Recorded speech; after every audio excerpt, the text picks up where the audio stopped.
Hey,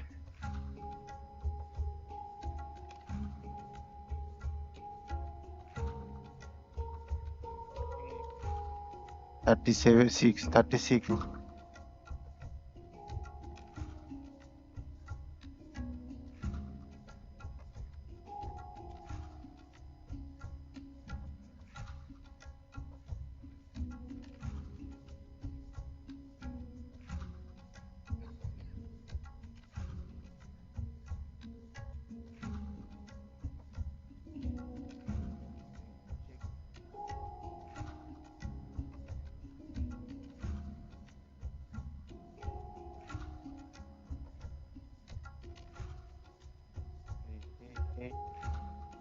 Hey, hey, এটা 38, 36টা দে।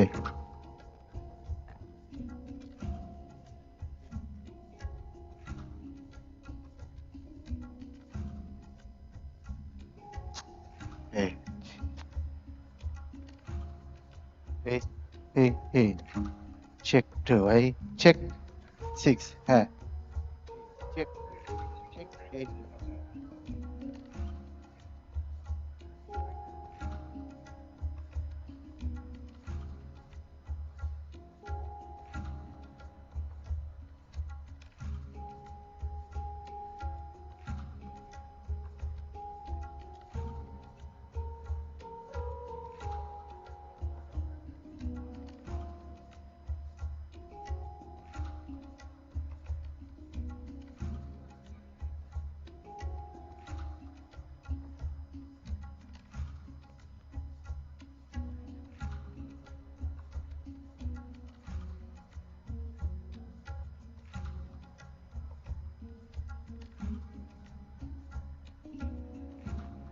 চলে যাচ্ছে মানে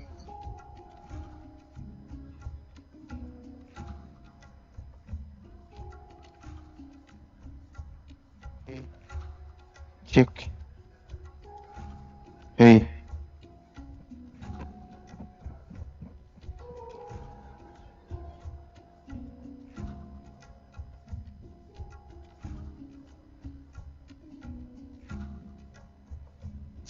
hey,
Water, the source of all life.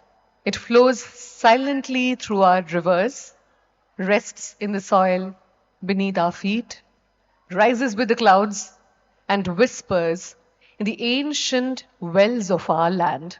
And yet, in today's world, water is not just life, it is also urgency, responsibility, and survival. Respected dignitaries, honored guests, esteemed speakers, and dear friends, my name is Devi Shaha, and I welcome all of you to the third edition of Electrosteel Jal Sevak Samman 2025. It is a movement to celebrate Jal Sevaks, the selfless water warriors who protect, conserve, and share water with their communities. What began in Bengal has now grown to Bihar, Jharkhand, and Odisha, spreading ripples of awareness and action across eastern India. To capture this journey, I request the team to kindly play the Jal Sevak Samman AV.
Thank you so much for that film.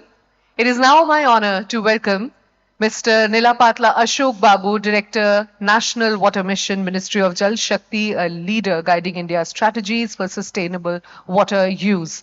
May I request all of you to put your hands together as I welcome him on the stage now. Also, may I request Ms. Radha K. Agarwal, Whole-Time Director, Electrosteel Castings Limited, to kindly come up on this stage and felicitate our chief guest.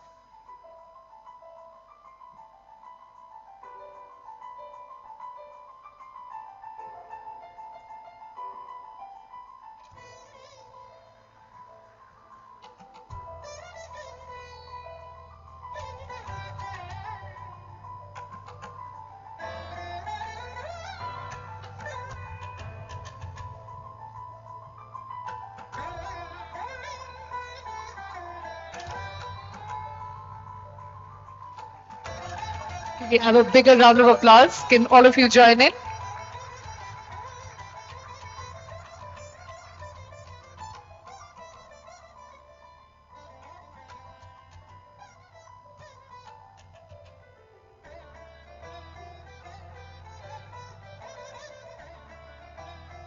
I would request Ms. Radha K. Agarwal to kindly take her seat in the audience now, as I request Mr. Ashok Babu to deliver his opening address.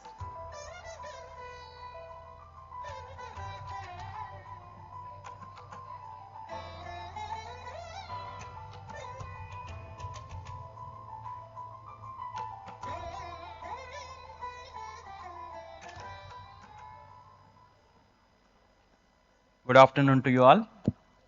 It's my proud privilege to be amongst you today uh, and to attend this big program, water conservation, rain harvesting structures program in the eastern India. While coming to this main premises, I saw that many students, college students, school children, they were actively exhibiting their scientific programs, designs, exhibits. It's so really heartening. And one important poster also I saw that in eastern India, mainly it started with West Bengal, then it spread over to Jharkhand, then Odisha, different kinds of structures, water conservation structures they are promoting. So I appreciate and I congratulate this Electrosteel organization for this and to conduct this this Jal Sevak Samman program also. This is sixth or fourth edition. Third edition. Oh, sorry, third edition. So it shows your consistency and your promptness.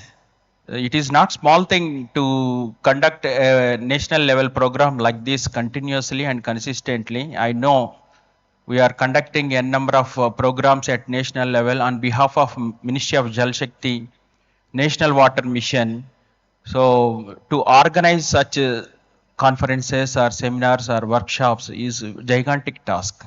You have to contact thousands of people, out of which hundreds only will come. Then again you have to arrange their logistics, transport, stay arrangements, everything.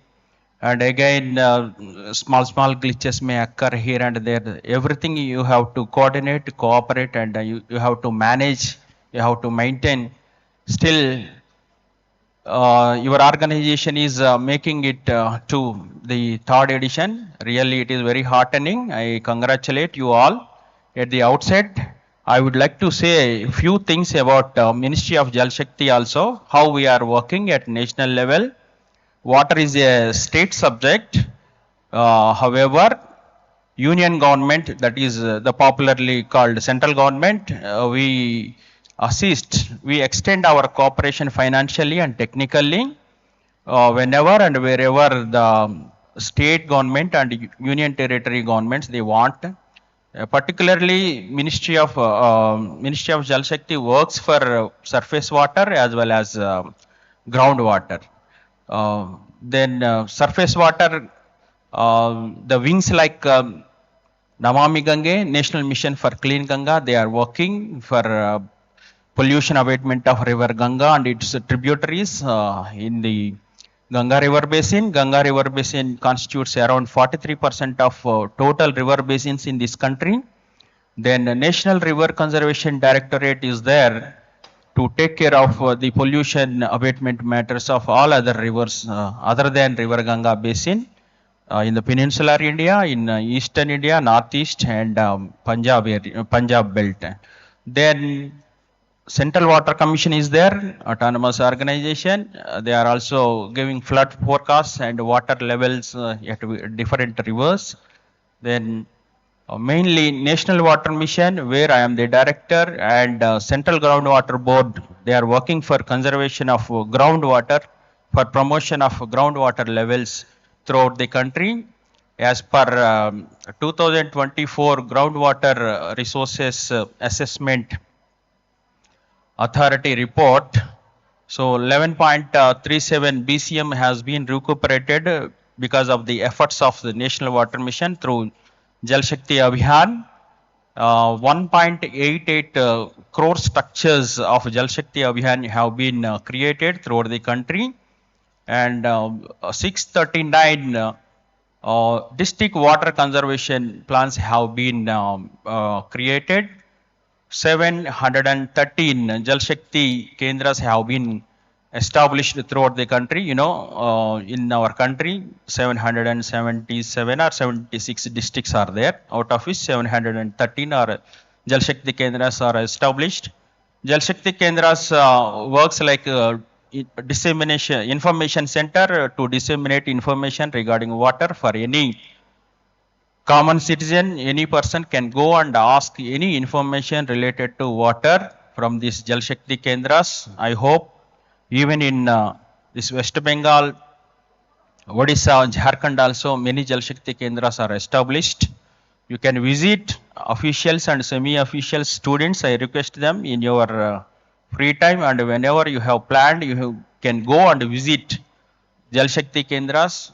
Like that, Ministry of Jal Shakti is working for the water conservation, rainwater harvesting, and around um, 1.88 crore water conservation structures have been completed, and with the help and cooperation of Ministry of Environment and Forest, around 141 crore saplings have been planted, and then most of the things we have covered. And the Bureau of Water Use Efficiency is also there. It is also working for the efficiency, water efficiency, to increase the water efficiency in the country for 20%. Something like that we are working throughout the country. And I request, I assure these organizers also, whenever you have anything, you can approach the ministry through proper channel. Whatever is like that we can do as per official procedure, we are there to help you. And really, I appreciate once again these organizers to conduct this big program in a successful manner, and to involve the students, college students, high school students, and different people from all over India. And I congratulate them. Let may Lord help them in all their endeavors, and to let them continue to success in their all efforts. May God bless you. Thank you. Thank you, one and all. And for giving me this opportunity also, I thank you, one and all. Thank you.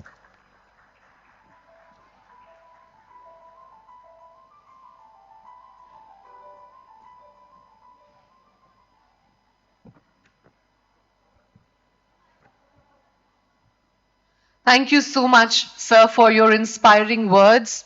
You have set the perfect tone for today's gathering, reminding us that water is not just a policy, it is a shared responsibility. I would request all of you to please put your hands together one more time for our chief guest, Mr. Nilapatla Ashok Babu, Director, National Water Mission, Ministry of Jal Shakti. I would request you, sir, to kindly take your seat in the audience now.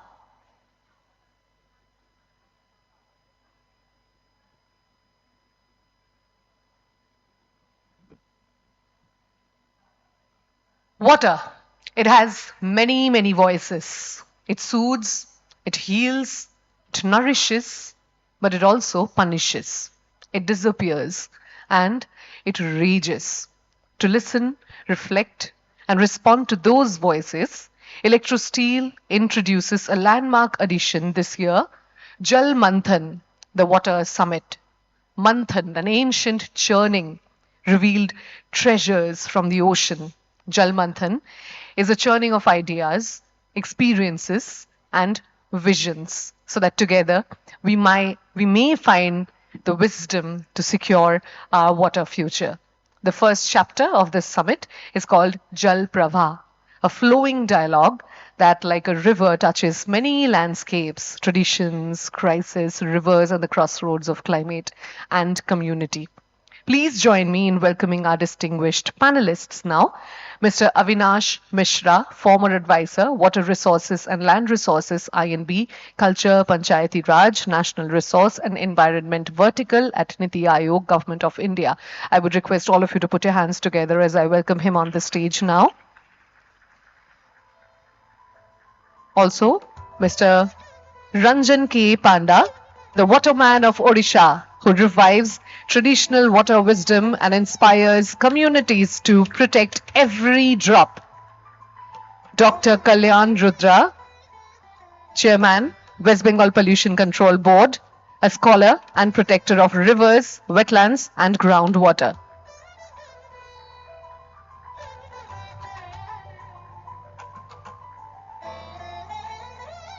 Mr. Madhav Kejriwal, whole-time director, Electrosteel Castings Limited, who bridges corporate leadership with sustainability and community action. Mr. Mihish Shah, economist and former member of Planning Commission of India, was also supposed to join this panel today, but unfortunately he couldn't make it today. His absence will be noted, of course.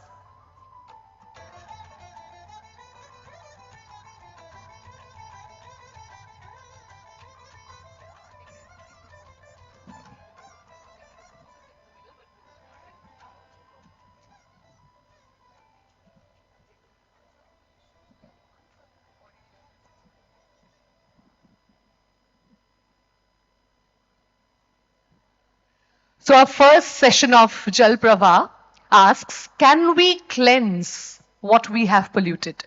Can we revive what we have drained? Can we reimagine our cities and communities to live in harmony with water instead of against it? The theme before us, water sources in crisis, pollution, urbanization, and the path to restoration. It is not just a debate, but a call to conscience. And to initiate this dialogue, we are honored to have with us a voice of both wisdom and policy. He stands at the confluence of water resources, land management, culture, and environment, guiding strategy at the very heart of India's planning body. Please join me in welcoming Mr. Avinash Mishra, former advisor, Water Resources and Land Resources, INB, Culture, Panchayati Raj, National Resource and Environment Vertical at Niti Aayog, Government of India. I would request you, sir, to please address now and start the dialogue.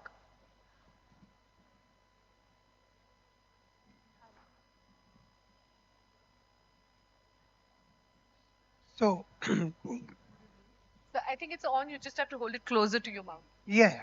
Yeah? Am I audible enough? Yes, yeah. Yeah. So, good evening. And since this is the first chapter, I would definitely congratulate Electrosteel and particularly the director, Mr. Madhav, and the other those who are actually involved in this thought process. See, the water, the subject which I am not very much remembering, but I would be saying that you might be say the source sustainability, the pollution and the urbanization pressure that is to be handled. So if we see the source sustainability, we must know why the water is important. Because at one point of time, water is life. Water is essential for life. Thereafter, it is not water for life, but it becomes the economic good. And while it is economic good, actually it is common commodity in each and every activity. Whether I am undertaking the agriculture, the farming, whether I am in a business, in a commercial activity, or whether I am in manufacturing sector, the water is omnipresent. So finally, if I'll say water is the common product which contributes to the GDP. And in case if we want to make ourselves a $5 trillion economy, then in that case, the water should be seen. But how can really we can preserve the water? Water, where the giant share of water is being taken by the agriculture sector, something close to 80-85%, and very less is there for industry, and further less is there for the people to drink and to take for their needs. As well, the ecological and all other is somewhere just negligible. So to counter and to balance it, we must see what is the economic contribution in the GDP of all these sectors. If we see the contribution of services sector is around 55 to 60%, manufacturing 10 to 12%, and then the agriculture sector again 10 to 12%. More so, whether fresh water should be used for agriculture sector. So these are the areas which we should definitely think, because the water, in case if we are reducing the quantum of water which is flowing in Brahmaputra and Indus, then finally the India is absolutely water scarce. We don't have that much, and we should be really very concerned, and that concern will be there for source sustainability. Now, if we think of sources, then there are the sources like natural river and streams. There is the aquifer, which is the groundwater. There are certain lakes, ponds. Those were created long back. Those are also the stepped wells and all these. But unfortunately, because of the growing population, because of the urbanization, the people have encroached it, and because of the encroachment, many such water bodies got actually perished. They are either converted into the dump yard. Waste, solid waste has been dumped over there, which is contaminating through groundwater. So then in that case, what should be the solution? Solution is there, the efficiency. We should move the surplus water away from agriculture sector, should put something for the purpose of the industry, for the manufacturing, and also for supporting the services sector. We should bring all this water for urban centers. Urban centers means 10 cities of this country. They are contributing 30% to the India's economy. India's economy is 30% is being contributed by these 10 top 10 cities. Those includes all the metros, and thereafter you can include Pune, Hyderabad and Ahmedabad, all these. So somehow we should really think in what way to manage the source to be sustainable. The grey water should be separated. There should be two pipe system, and the grey water should be recycled and reused. Again, there should be the secondary uses of the stream, like agriculture must come in the secondary use of the stream. It cannot be, barring few crops, it should not be in the primary stream. So all these things are very much essential. They are required for managing the water's source sustainability, for managing the water overall, seeing in what way we can continue. I think I will be too long if I continue further. It's better I'll go. I will go while in between you will ask the questions. Because Yes, sure, sir. But I would want others also to reflect on this same, if you want to add something to his thoughts, sir. Yeah, I thank sir for the great perspective. I think first I would like to thank colleagues at Electrosteel for inviting me to this August gathering. I think insofar as policy, framework is concerned, something that bothers me in the country is the convergence between different sectors insofar as water is concerned. So either one way has been to look water as a GDP centric commodity. The other one, the other perspective is basically to look at, as sir said, water is a natural resource common. That's like a shared resource. And somewhere down the line, while actually satiating the GDP centric demands of water and mostly in the cities, we have somehow forgotten that there is something called as sustainability, and that has to be attained. I think I would like to reflect on that more and how we should work on sustainability. Thank you so much. I will further add. Actually, you see, if we are seeing the terrain, that is Prithvi, the water, Jal, then comes the air, sky, and the fire. Fire means the energy. So these are the 5 essential elements for any country and anybody to grow.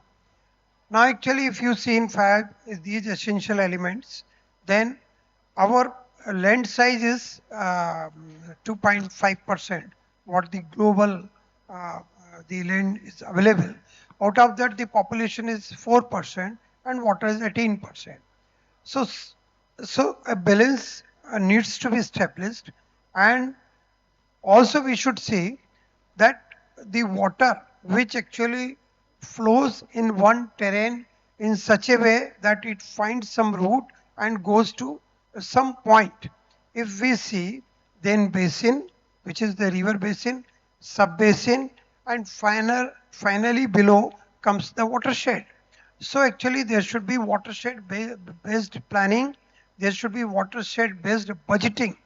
If in that particular watershed, all stakeholders, that is the industry, that is the population, the agriculture farmers, all should sit together and they should make the water budgeting of that watershed.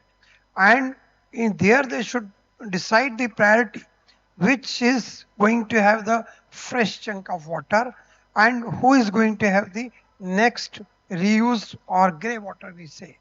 Otherwise, I'm very sure touching the $5 trillion economy is something which will be a difficult task. And I will tell you this is all doable because the 700 billion cubic meter is the water consumption as on day of China, whose population is just we overtaken their population, but otherwise they were just our population. Their agriculture production, food production is much higher than us. They are called the industry of the globe. So basically, we should really prioritize. We should really see in what way the treatment should be made and where the secondary uses of water should be done. These are all the facts and figures. Those are to be kept in mind if we wanted to make and grow and make the progress. Thank you. Sir, do you want to add anything?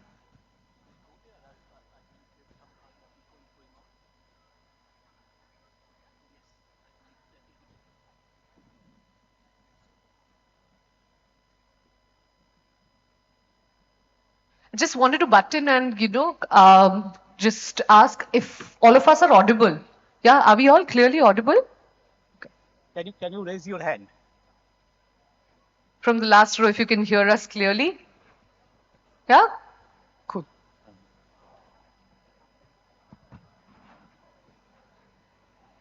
Am I audible? শুনতে পাচ্ছো? I'm grateful to Electrosteel for organizing such an important event and inviting me to be a speaker here. Initially, I had been a teacher. A teacher always preferred to stand up and speak.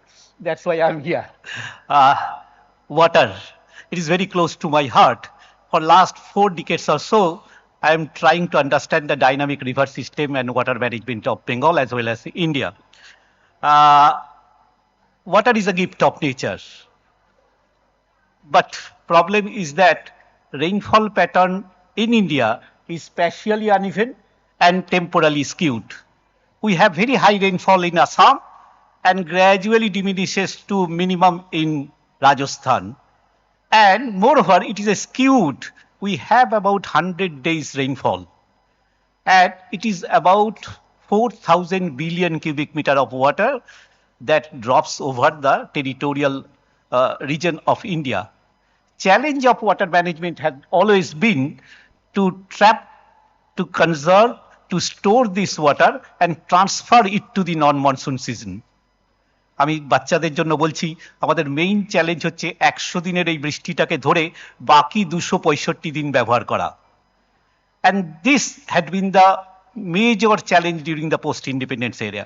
According to estimate of the government of India, we have about 690 billion cubic meter of surface water and 432 billion cubic meter of groundwater that is described as utilizable water resource for India. But demand is ever increasing. During the post-independence era, 50-এর দশকে per capita available water was 5,000 cubic meter per capita per head. Now it has come down to 1400 cubic meter, gradually declining. So the main challenge here, I believe that we will have to understand the sectoral demand of water. Agriculture is the largest consumer of water here. It is more than 75% of water we consume in agricultural sector, and there is a huge wastage in it, followed by domestic water, industrial water, navigation, etc., etc. So what we need to do, it reminds me, Honorable Prime Minister in 2002, Atal Bihari Vajpayee ji, delivering a lecture in the Indian Water Council. What he said, the summary was, conservation of every drop of rainwater shall be national priority. The first point. Then he said every village should earmark 5% of its area for water conservation. Long distance transfer of water should be avoided as far as possible. And there are huge wastage of water in agriculture and industrial and domestic sector. We need to reduce that wastage so that we can match our demand into the supply. So supply side management is the greatest challenge. The 3 awardees from 3 states of the country, they have done a tremendous work towards the water conservation. My dear children, I would also like to remind you that water is not plenty, and water is not continue to serve you as it is serving today. So wastage should be minimum in your lifestyle. Government of India has launched another program, what they call Mission Life. Mission Life means conservation of not only water, but there are 7 other parameters too, and it also advises each of the children to change their lifestyle to save this degraded ecosystem. So let us try to explore the policies and the ways how we can conserve water. কি করে আমরা জলটাকে একটু বাঁচিয়ে রাখতে পারবো? Wastage of water. Donald Webster had been an American historian. While writing a book, what they call Rivers of Empire, he started with a sentence that to write the history of the human civilization without putting any water in it is to leave out large part of the story. Human history had never been so dry. সভ্যতার ইতিহাস হচ্ছে জলের ইতিহাস। তুমি যদি সভ্যতার ইতিহাস কোনোদিন লেখার চেষ্টা করো, তাহলে তোমাকে শুরু করতে হবে জল থেকে। এবং তিনি বলেছিলেন আরেকটা কথা, water is important to him who does not have it. যার জল নেই সে বোঝে জলের গুরুত্বটা কি। Unfortunately, Bengal Delta has enough of water. So my dear students, do not always understand what is the importance of water. But if you go to Rajasthan, you will understand what is water. And they try to save every drop of rainwater. That should also be our motto, to save the water so that the supply of water, which is the gift of nature, is utilized in a best way. With these few words, I stop here. Thank you all for your patient hearing. Thank you so much, sir. I would quickly request you, sir, to share your thoughts on the same, and then we will, move on to the next panel, which is Dr. Kalyan Rudra's dialogue. Thank you. Well, it's an honor to speak with this esteemed panel members. Sir, I completely agree with you on the requirement for everybody to understand the urgency of the situation, even more so the generation that is sitting in the audience right now. I want to give an example. Every day I come back home from my office, there's this one pump that is broken.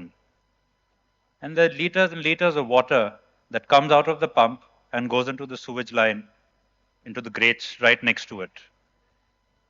And, the other day I was thinking and I realized that, to my surprise, this is not the first time that I'm experiencing something like this in our city.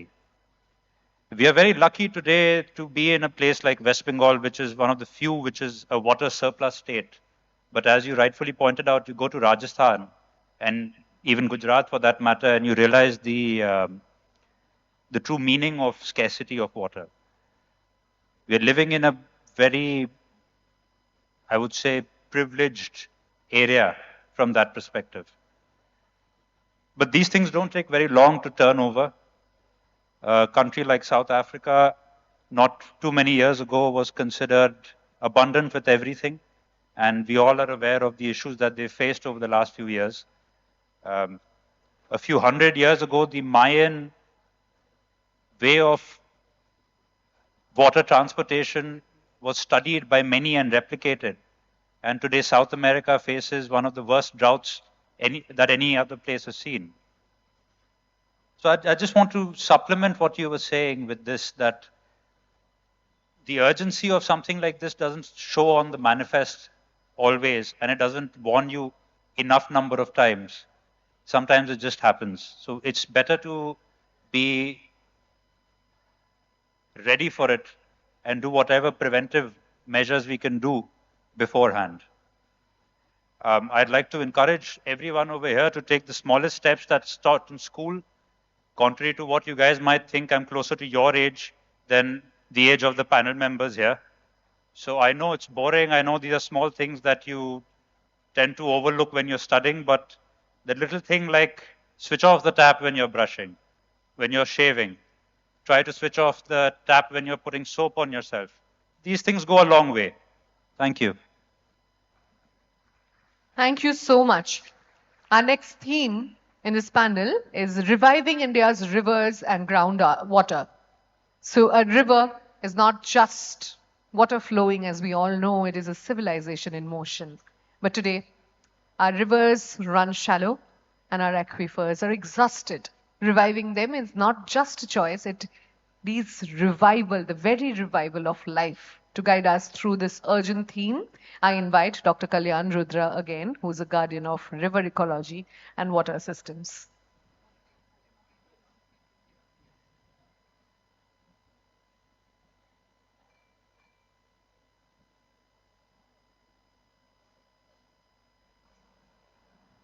It's audible. শোনা যাচ্ছে? হ্যাঁ। Back to podium again, this time river.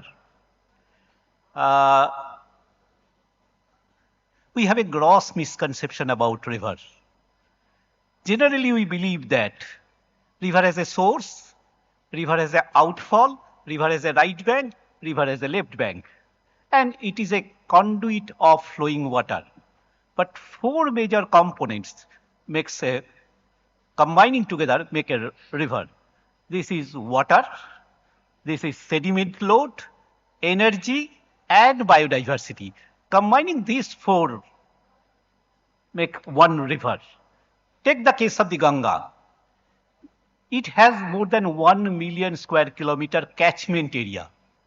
There are many tributaries. Some of them are coming from Himalaya, some of them from peninsular India. And when I started to my research long back in late 1970s, Ganga used to carry 525 billion cubic meter of water and about 800 million tons of sediment load measured at Farakka barrage. When I had been working with the IIT consortium under the guidance of the Government of India about a decade back, I saw that the water availability has drastically reduced because of the withdrawal of the water. The post-independence era witnessed large-scale dam building. We have built many dams with the apparently pious intention of storing this water. The first multi-purpose river valley project in India was Damodar Valley Corporation. What we did, we tried to store the monsoon water and transfer it to the non-monsoon season. But we gradually realized that there are two losses. One is evaporation loss. Second is the transmission distribution loss. The longer the distance between place of storage and place of consumption, more will be the wastage. Official records of the Government of India says that how much water we have stored and how much water reaching the tail end, it is about 38 to 40% of the total storage they are on. The remaining part was transmission distribution loss. And that led to compel the farmers to rely more and more on groundwater pool. And this groundwater pool is depleting countrywide alarmingly. Since mid-1960s, we switched over from some to some water intensive crop which demands extensive water. Like the Boro cultivation dry variety paddy in Bengal, 1 kilogram production of Boro rice need at least 5,000 cubic meter of water, and that too largely exploited from groundwater. And that led to contamination of the groundwater into arsenic, fluoride, and salinity.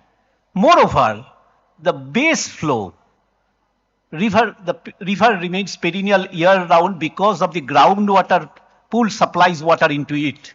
Since the groundwater pool depleted, the base flow also decreased. So some of the perennial rivers became ephemeral, became seasonal. Greater challenge comes from the climate change condition. Not that our rainfall pattern has significantly decreased, but what happened here on, I was working on the century scale rainfall pattern in the Bengal Delta and even in India. I find that there is a tendency of short duration intense rainfall.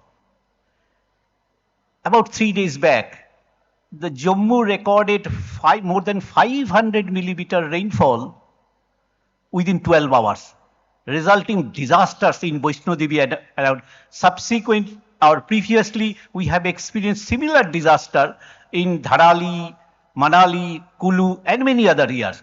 So water, if you can't manage properly, it may be your friend or it may be your foe. So we will have to adopt ourselves in this climate change situation.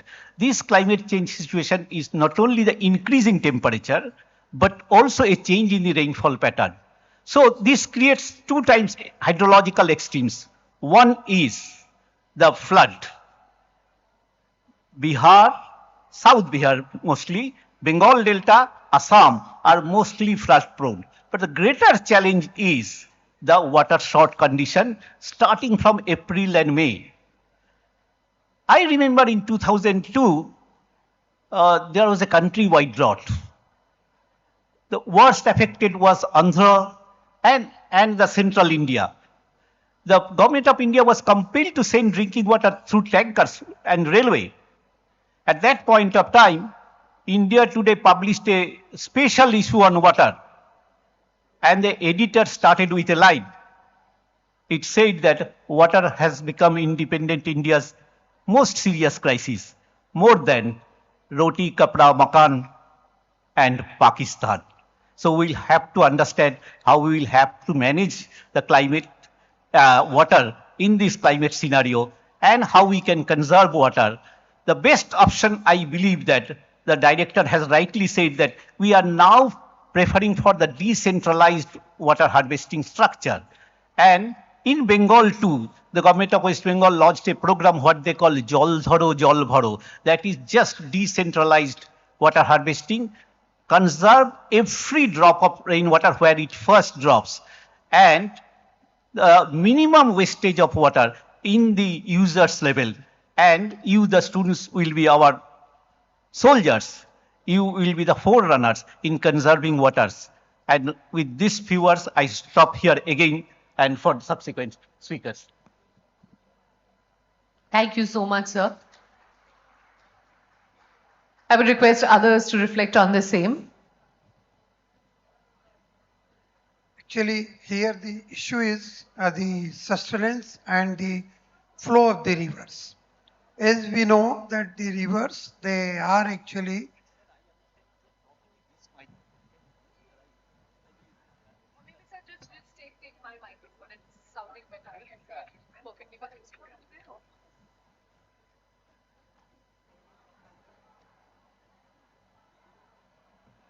so actually the river system in our country is such that they are divided into basins. So there are 22 basins. And in this basin again, how is the river basin is? I will tell you the minimal thing to imagine the basin of a river is just a wash basin which we see where the water is flowing from one point. In a similar way, there is a drainage channel, and that drainage channel, various drainage channels joins and makes one river. So that's the river system. So each river has got a basin, each river has got a sub-basin, and then further watershed, micro watershed. So for reviving all these basins and all these rivers, for maintaining their continuous flow, the basins should not be disturbed. What are there in the basin? There are the forest, there is the agricultural land, there is the open terrain. So all these things should be there. They are part and parcel and element for reviving and maintaining a river system.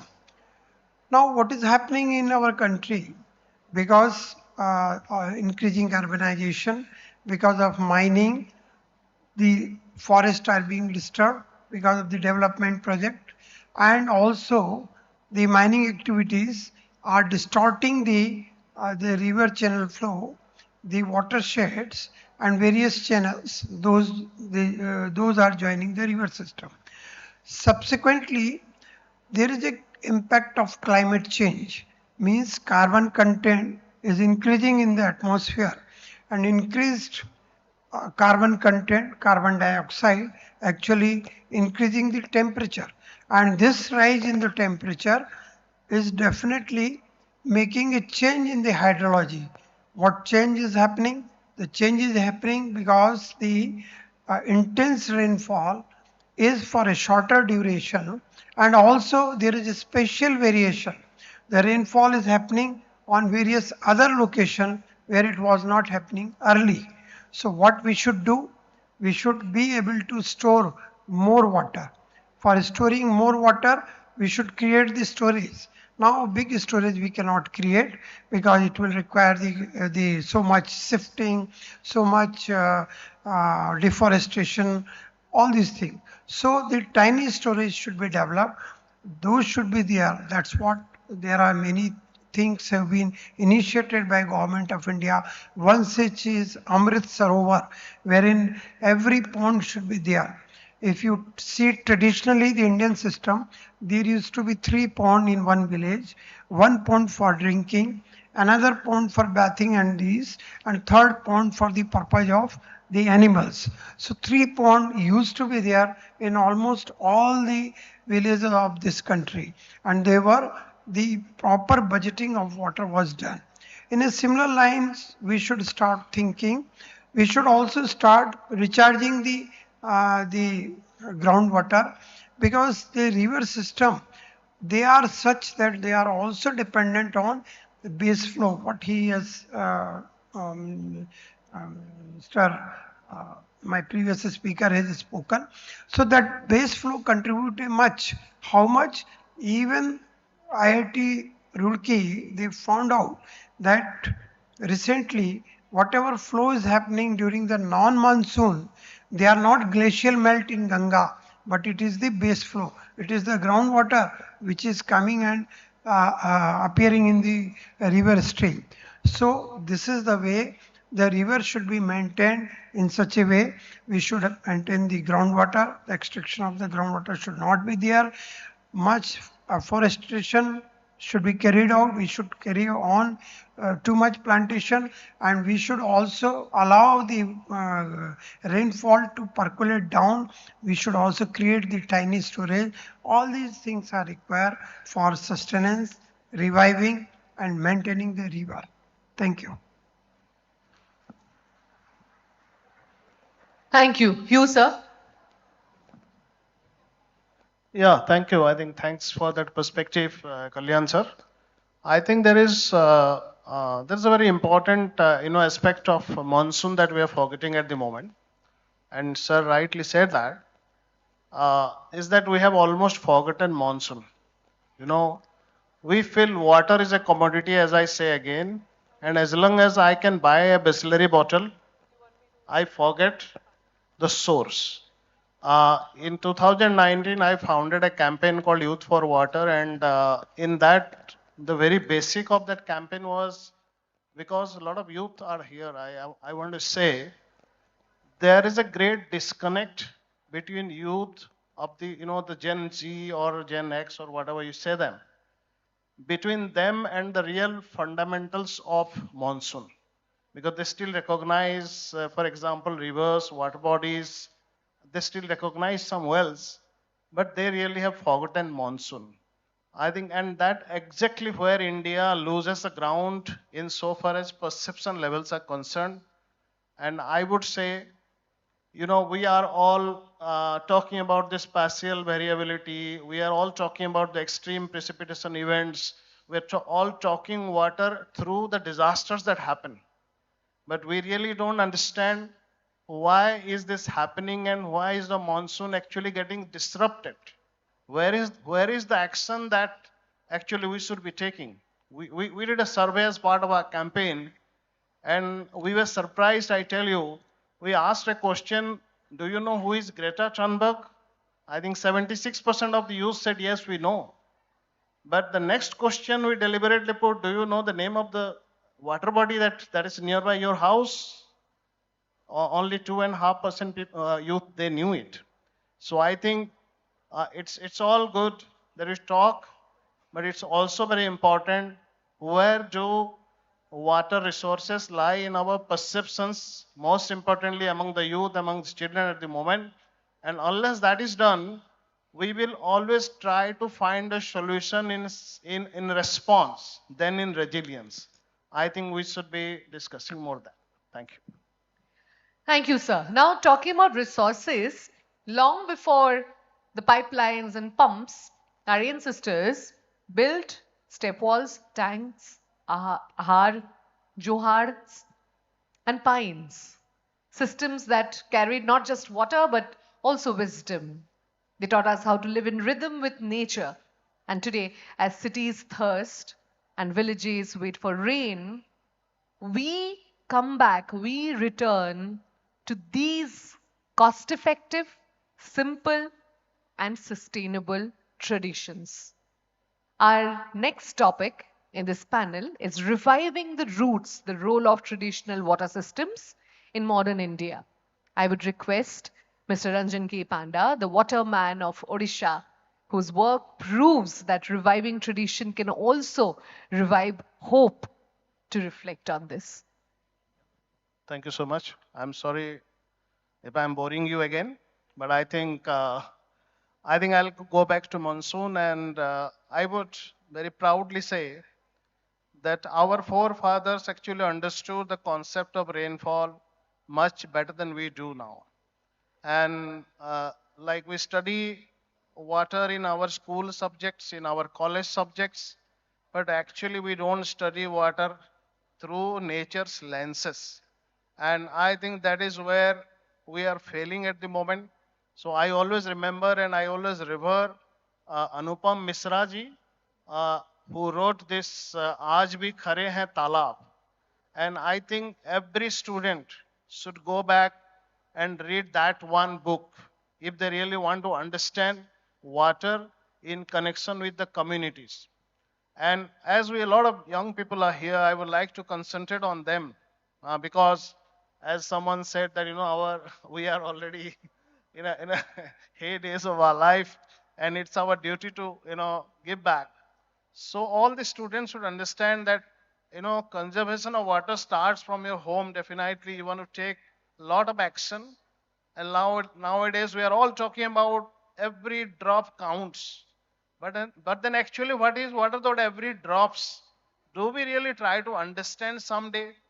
Do we really try to actually delineate those drops again and communicate them? I think I don't think so.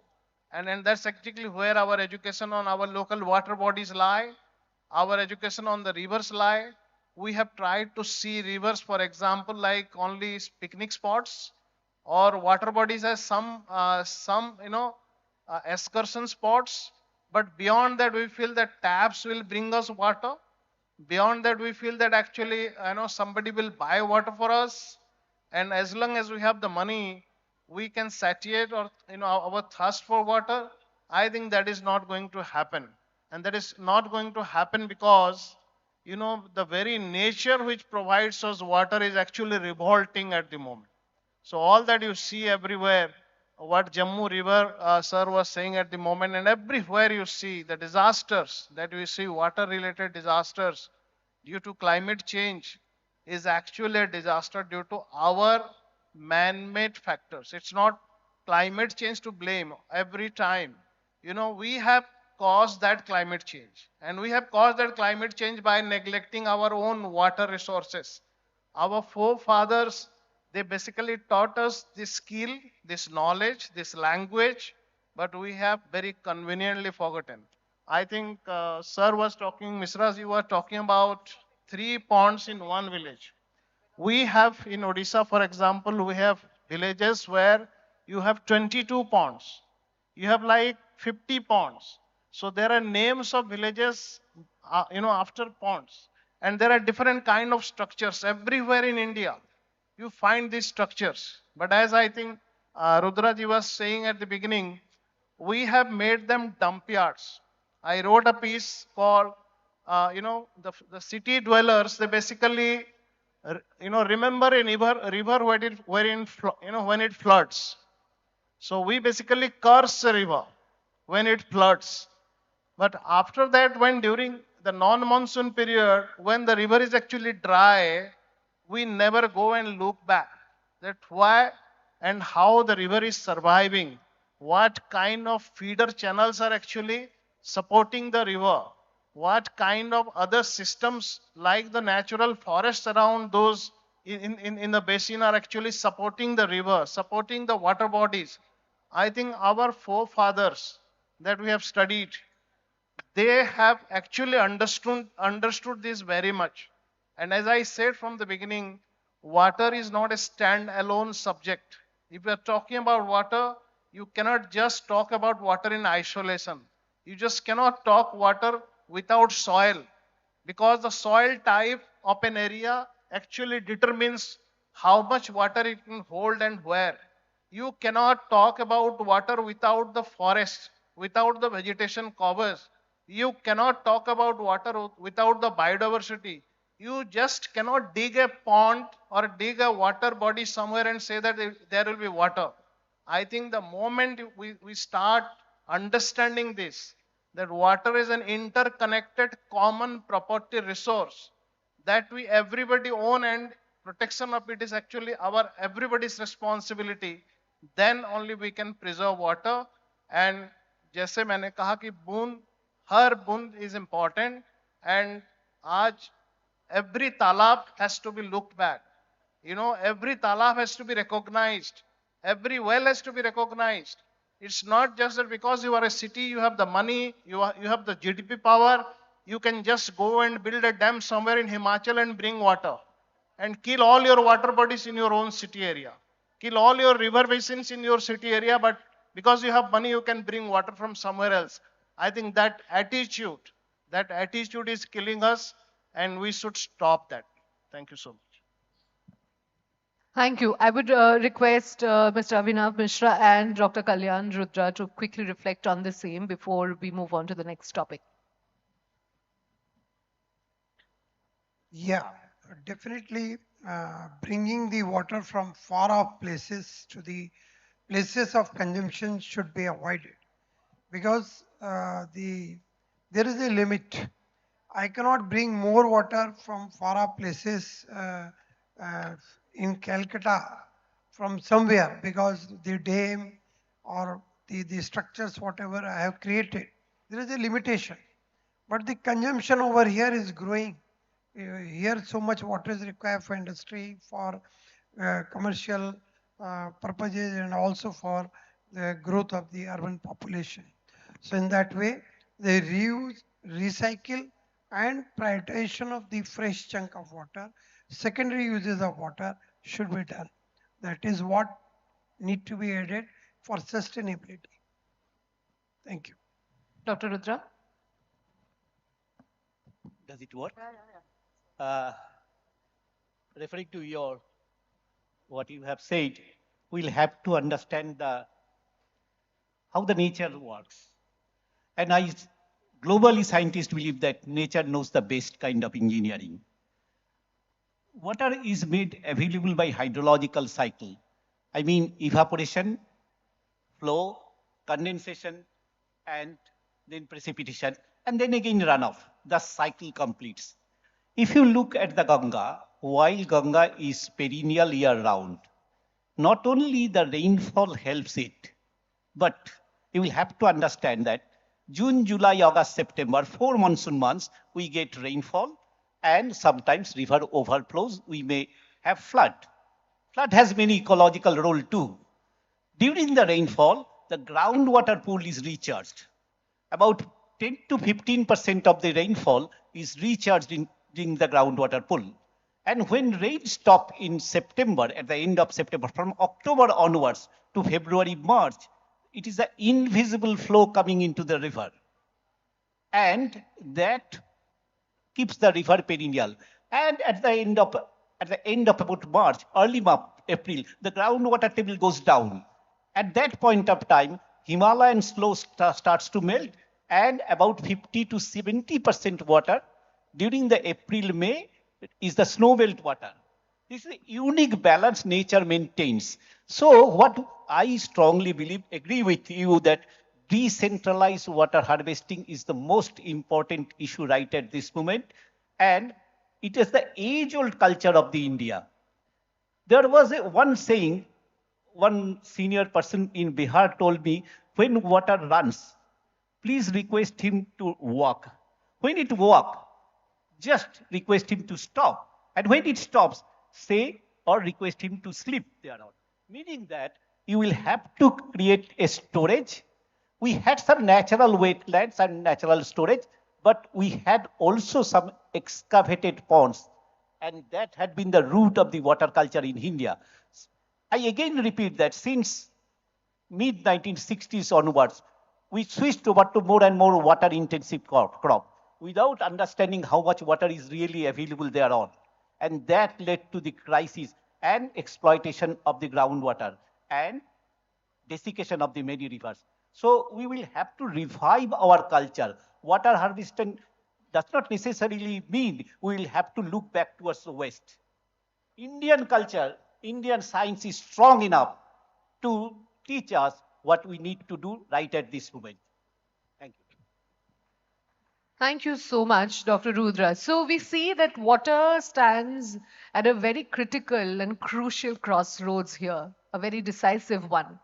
Because on one hand, we have the pressure of climate change, the erratic monsoons, the droughts, the floods, and on the other, there's the needs of growing populations and communities. And between these two lies the path for conservation, where innovation and responsibility must walk hand in hand. Our next theme for this panel is water at the crossroads, climate, communities, and conservation. To share his perspective on this balance, I invite Mr. Madhav Kejriwal, the whole-time director, Electrosteel Castings Limited. Thank you.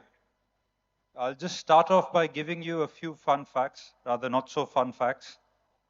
Around 703 million people, which is 1 in 11 people worldwide, lack access to clean water. More than 1,000 children under the age of 5, they die every day from diseases related to lack of clean water. And women and girls around the world spend an estimate of 250 million hours carrying water every day, walking on an average of 6 kilometers to haul water back to their homes. In India, we host 18% of the world's population, but we only have 4% of the world's freshwater reserves. This makes us particularly vulnerable to water scarcity and stress conditions. On top of that, climate change, which alters the rainfall, has caused us to see extreme problems which are unpredictable, and communities are suffering due to the climate issue. A remedial measure, several villages in Madhya Pradesh and Rajasthan are using Indian traditional systems as mentioned earlier, like tanks, beolis, johads, which are decentralized, climate adaptive, and community managed storage systems. These are not just structures, but systems rooted in local geography and culture. Water systems today must be resilient to extreme floods, droughts, erratic monsoons. This means not just storing water, but moving it efficiently and protecting it along the way. Non-revenue water, which in India is an average of 38% in the urban areas and above 50% in the rural areas, is a key contributor. Water utilities often face significant losses that affect both operational efficiencies and financial performance. Real losses, such as leakage from aging or poorly maintained distribution systems, are commonly recognized, but there is also the apparent losses, which arise from metering inaccuracies, data handling errors, and unauthorized consumptions. We need to be more vigilant and move towards the new world technologies available to us, like smart metering, IoT, and SCADA systems. The Ministry of Jal Shakti's first water bodies census provided a comprehensive inventory of 24 lakh water bodies across India, with 97% in rural areas and 2.9% only in urban areas. Ponds constituted for the majority of them, about 60%, followed by tanks, reservoirs, etc. Despite this extensive network of water bodies available to us, India faces several challenges, and we have to abide by a more stringent way of operating. These alarming trends underscore the urgent need to efficient management strategies to bridge the winding gap between supply and demand. There have been multiple exercises that have been taken up by the central government, such as Jal Shakti Abhiyan, which is catch the rain, where it falls, when it falls, and the Jal Sanchaya and Jal Bhagidari, which is the involvement of the community in water conservation, along with river linking. But this does not suffice. We must take efforts into our own hands as the general population. We must support all the initiatives taken up by the central government, and alongside that, do the little bit that we can at home. This starts from, as I mentioned earlier, switching off the tap when you're using the restroom, to being more mindful about the crops that we consume. The Honorable Prime Minister has taken up a very, very honorable task. He's taken out the right choice of crops and good soil health, which will improve the productivity, and it will not only benefit the nation, you, the people, but also our generations to come. Another learning that we have to do is from countries which have managed to bring down the NRW, which is the non-revenue water, to below 10%, countries like Denmark, Singapore, Netherlands, Germany, and Japan. Alongside that, we have to find a way of adapting to our ancient Indian traditions, such as creating bayolis, kunds, johards. The Indus Valley civilization taught us how to build reservoirs. The Mauryan Empire taught us extensive irrigation systems with regulations and taxes back in the day. The Chola dynasty developed advanced systems of chain tanks for efficient water distribution. And we all know about the Bhopal Lake. It was built as early as the 11th century by Raja Bhoja for water storage. We need to take our learnings from ancient technologies and practices, and alongside that, we need to adopt modern technologies to create a hybrid model for a sustained water secure country. Thank you. Thank you. Do any of you want to add anything to what Mr. Madhav Kejriwal just said? Yes, sir, please. So I think I'm reminded of the Bhopal Lake when you said no. So something I always am very much interested to understand how people are actually now receiving our lakes, because if you go into the central highlands of India, starting from the 16th, 17th century, the Gondwana period, you actually have these marvels called, like if you go into Jabalpur, for example, Rani Talab, and many of these big lakes. But then there has been, like, as time changed, we have now started to see lakes as something only as an entertainment kind of a thing, which is also good if you want to preserve something at the current times. And the other thing that happened to our society is also because we started to see water harvesting as only this rooftop water harvesting. So these are very terminology wise, we have stopped, we have virtually abandoned the kind of natural, very raw looking, very not very handsome and beautiful structures. For example, they are drying off in non-monsoon, so they are not existing kind of, this attitude. I think somewhere down the line, we should now restart developing relationship with these not so concretized and boat running water bodies, but also every water body that exists traditionally that has been built because the very basics of the very character of monsoon was understood by these people, and that's why they build, as sir said, that's why they build the decentralized water harvesting. And when it is decentralized water harvesting, you just cannot have one structure somewhere to satiate your needs. You have to have everywhere all kind of structure. Like in Western Odisha itself, from where I come, we have structures like Kanta, Ban, Muda, Chahala, Sor. So these are all very geoecologically, hydrologically, understood and crafted structures by the traditional people, by the people of our forefathers. So we should not basically convert them into something just a concrete, bonded, sort of structure with some kind of trees around.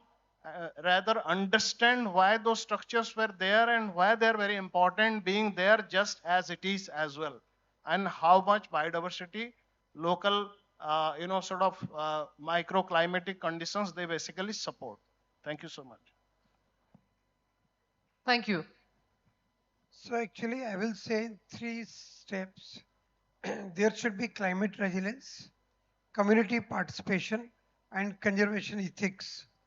So far, we have been only a single user of water, means we use water only once, and thereafter we let it go for contaminate either the groundwater or the surface water. The same is there even in the agriculture, the pesticide, fertilizers, they are all contaminating the water. So, so much pollution, this is all happening because we are the single user of water. So we should understand the community participation in maintaining this, and then conservation ethics. Definitely it will provide the climate resilience. Like non-revenue water, almost in all the cities in India, it is 30 to 40%. The conveyance or distribution losses, you can say. Similarly, in agriculture sector, the efficiency is only 38%, means 62% of water we are wasting. Such a precious water for creating the irrigation potential to 1 hectare of the irrigation land, we invest something 15 to 20 lakh, and there the efficiency is 38%. So these are all some criminal waste, those are happening, which we should see. It is these ethics, conservation ethics are required. Thank you.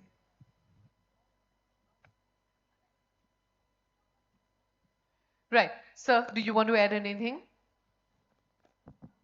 Again, referring to your point, a talao in Bengal we call pukur must have a catchment too.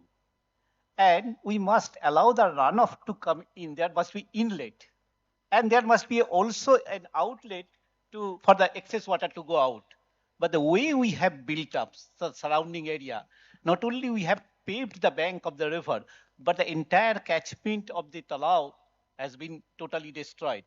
Second issue is that this city had there are at least 4,000 ponds in the city. And in place name you will find Thakur Pukur, Sham Pukur, Foria Pukur, Monohar Pukur. These had all been Talao, but now totally built up. So we'll have to understand not that excavating a pond will allow you to store water. You will have to understand the dynamics of water.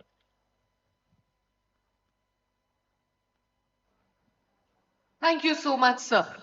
So with this, we come to the end of this panel discussion where we learned how growth has stressed our rivers and lakes, yet also how innovation and responsibility can restore them to life. We were reminded that sometimes the most modern solutions lie in our oldest wisdom. Our traditional water systems are not just relics of the past, but blueprints for the future.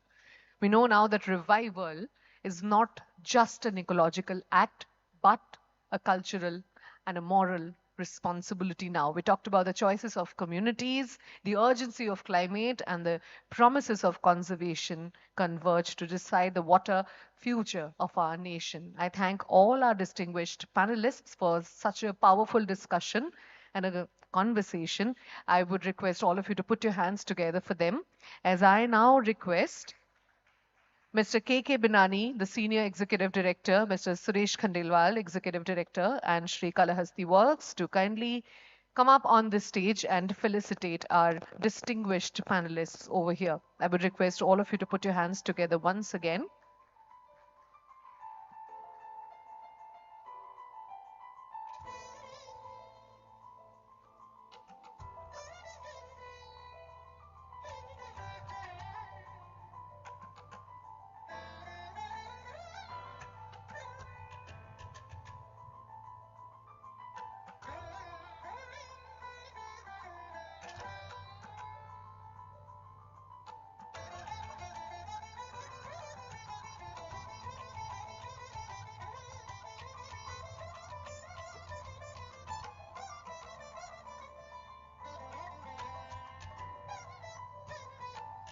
I would request all of you to put your hands together one more time for Dr. Kalyan Rudra, the Chairman, West Bengal Pollution Control Board, a scholar and a protector of rivers, wetlands and groundwater.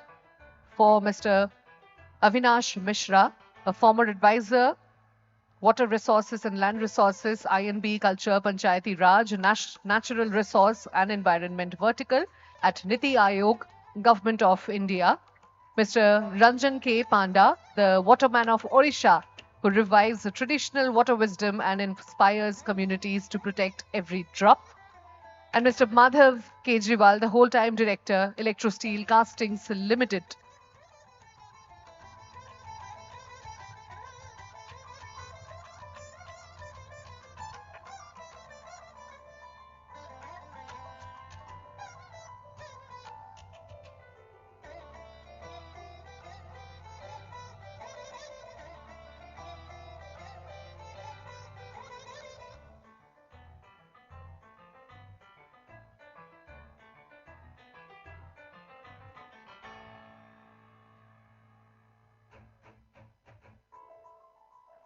Thank you so much. One more time.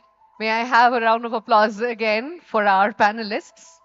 This conversation literally reminded us that water is both a warning and a promise. I would request all of you to please take your seat in the audience. But before that, of course, we'd like to take a picture.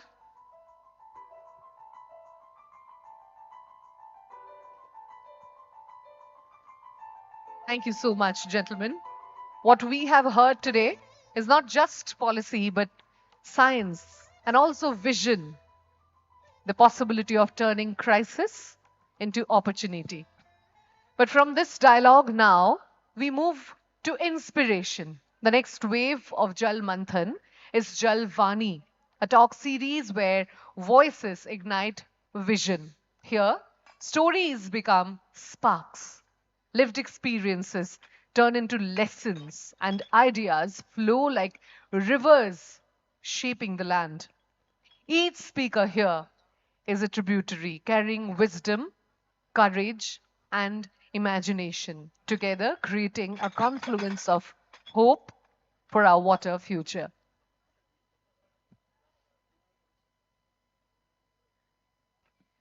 After every dialogue here, we would encourage our audience to participate in the conversation, because the dialogue is never complete without the participation of those who it is meant for. So don't hesitate to raise your hand and ask the questions that you have in your mind very briefly and clearly after each dialogue. Our first speaker for Jal Vani is Ms. Jyoti Sharma, founder and president of FORCE, whose work empowers communities to become custodians of their water. I would request all of you to put your hands together as I welcome her on the stage now.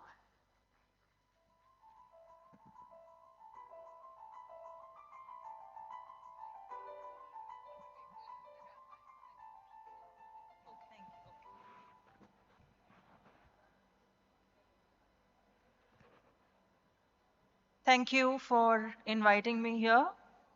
And it is such a pleasure to listen to all the panelists who've been speaking so far. In particular, I was delighted to see my friend Ranjan Panda here. So great start. Let me pick up from where the panelists left off. The panelists spoke about the larger issues, about the uh, about um, about the larger issues in water management, planning, how we need to change our way of thinking, the larger things. Let me talk about what each of us can do to be a part of that change. And so, therefore, what I'm about to talk about here is how each one of us can be a Jal Rakshak. As some of the panelists also mentioned, the problem of water cannot be solved until and unless each one of us become part of that change. So let's quickly go through some ideas which we can use to become Jal Rakshaks ourselves. First, I'm just going to repeat something that has been said already. One special reason why all of you young people need to be particularly engaged with the water problem is because you're the one who's going to face it much more than we have so far. By the time you're at your peak career stage, by that time, if we don't manage our water well now, there will be a more than 50% difference between the amount of water we need to grow as a nation, to grow our careers, to run our factories, to grow our food. There'll be a 50% difference between what we need and what we will have. And so very important that all of you take charge of the situation and make your own future better. And also because there is nothing, you have to remember, there's absolutely nothing you can do without water. You cannot generate electricity, you cannot make clothes, you cannot make buildings, you cannot make roads. You pretty much cannot do anything at all without water. So you have to conserve water, not just because we're saying it, but because you have a future to plan for and it does not exist without water. I thought let me do some quick calculations to also show you that we have enough water if we just manage it well. And so these are just some statistics about the amount of water that is falling as rainfall in different parts of the country. I just randomly picked up four areas, and one of them being the larger Kolkata metropolitan area. So the area of the KMA is about 1800 odd square kilometers. Average annual rainfall is about 1800 mm. So when I multiply that and then divide it by the population of the Kolkata metropolitan area, what I get is that per day, per person, God is giving rainfall of 165 liters per person per day. Now, the amount that the government says, not the, I mean, that all experts say, is what you need is anywhere between 100 to 135 liters per person per day. So, despite the fact that this is a very densely populated area, despite that, the amount of rainfall that you're getting is more than what you need. So now all we need to do is to figure out how we can use it, store it, so that we are, and because we can very well live within the means that God has already provided us. So what is it that you can do? Each of you can be a Jal Rakshak if you learn to care for water, work for water, and be like water. So let's first talk about how you can care for water. Care is a short form. It means clean, alert, responsible, engaged. By clean, what I mean is keep the water sources clean. Don't throw garbage near water bodies. Don't allow untreated sewage to get into your stormwater drains. Small little things that if you're a little watchful, you can avoid doing. So clean just means keep an eye out to make sure that you do not pollute what is already clean. Alert means if you see some problem happening, sort it out. So, for example, Mr. Kejriwal was talking about how he sees a pipe leaking, leaking. A lot of us see those kind of sites every day. Nowadays, all governments have a number, an SMS or a WhatsApp number or a calling number, toll-free number, where you can call to report any such problem. Do it. It's just a phone call. But what it will do is it will stop further wastage from happening. So alert just means be watchful. If you see some wastage happening, report it to whoever you think, word gets around. Responsible means take responsibility. Let's not say water is everybody else's business except mine. Water is everybody's business. We all are, हम सब benefit करते हैं पानी से और इसीलिए हम सब जिम्मेवार भी हैं पानी के लिए. And so it is our responsibility. And engaged means you cannot just play blame games. सरकार अपना काम नहीं करती, industry अपना काम नहीं करती, farmer इतना पानी use करता है ना. वो blame games, it is a waste of time the way I see it. Let's do what we can.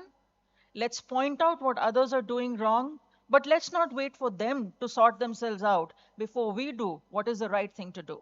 So engage means do whatever little you can. It doesn't have to be big, but do whatever little you can. So that's how you can care for water. How can you work for water? That was also working for water, but let me give you a more direct mantra of how you can work for water.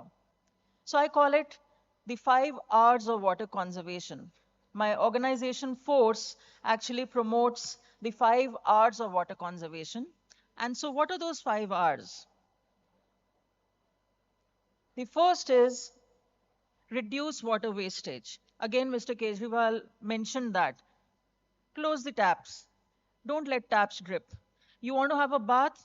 Have a bath, take a shower bath if you like, but when you're soaping yourself, switch off the shower. Don't keep the tap running when you're brushing your teeth. Small little things like that can make a lot of difference, and let's see how much.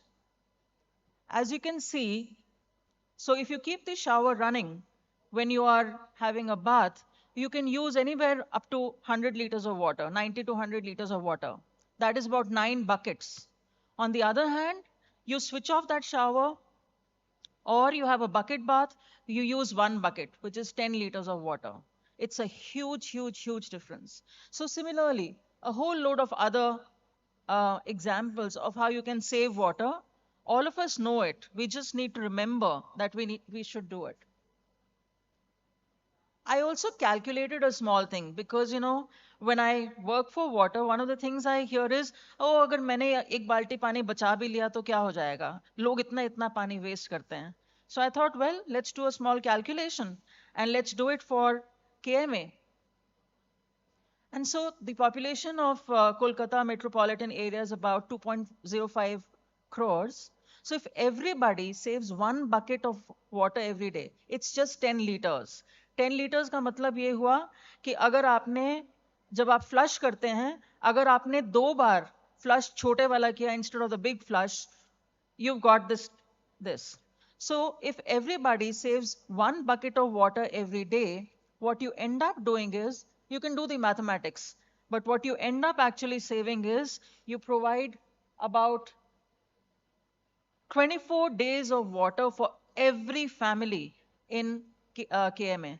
So almost 1 महीने का पानी can actually come simply from the savings you're making because you're just saving 1 bucket of water every day.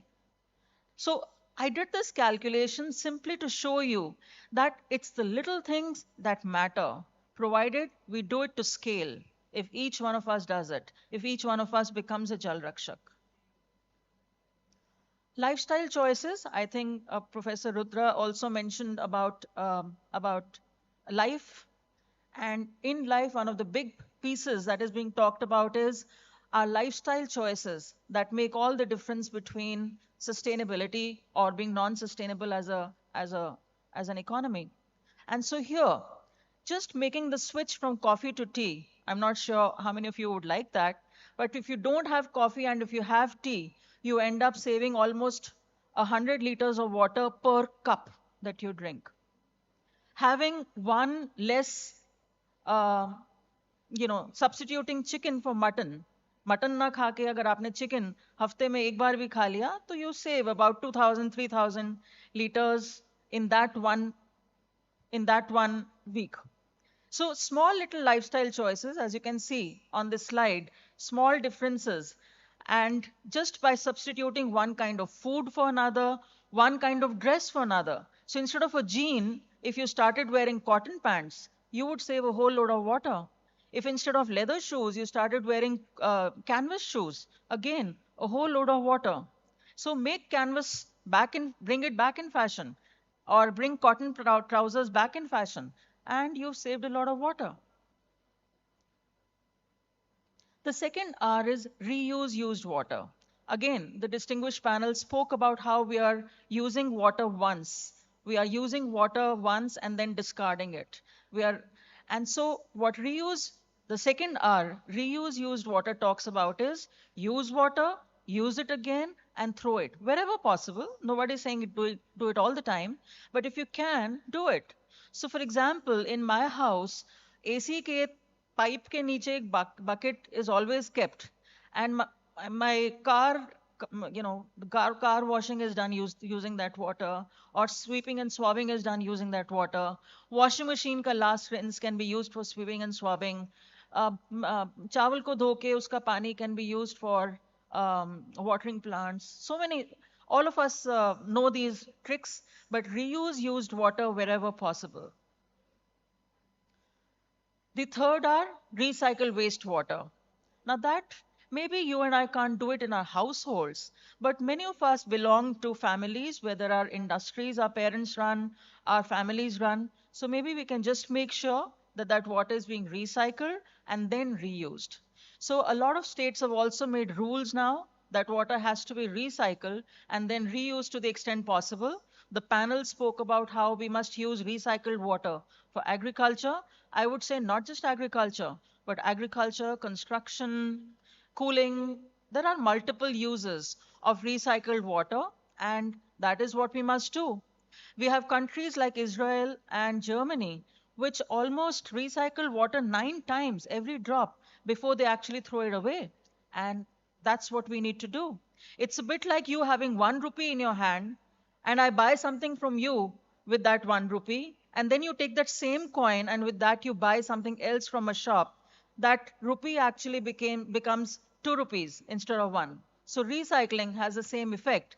It increases the effective supply of water without becoming a drain on fresh water supplies. The fourth are rainwater harvesting.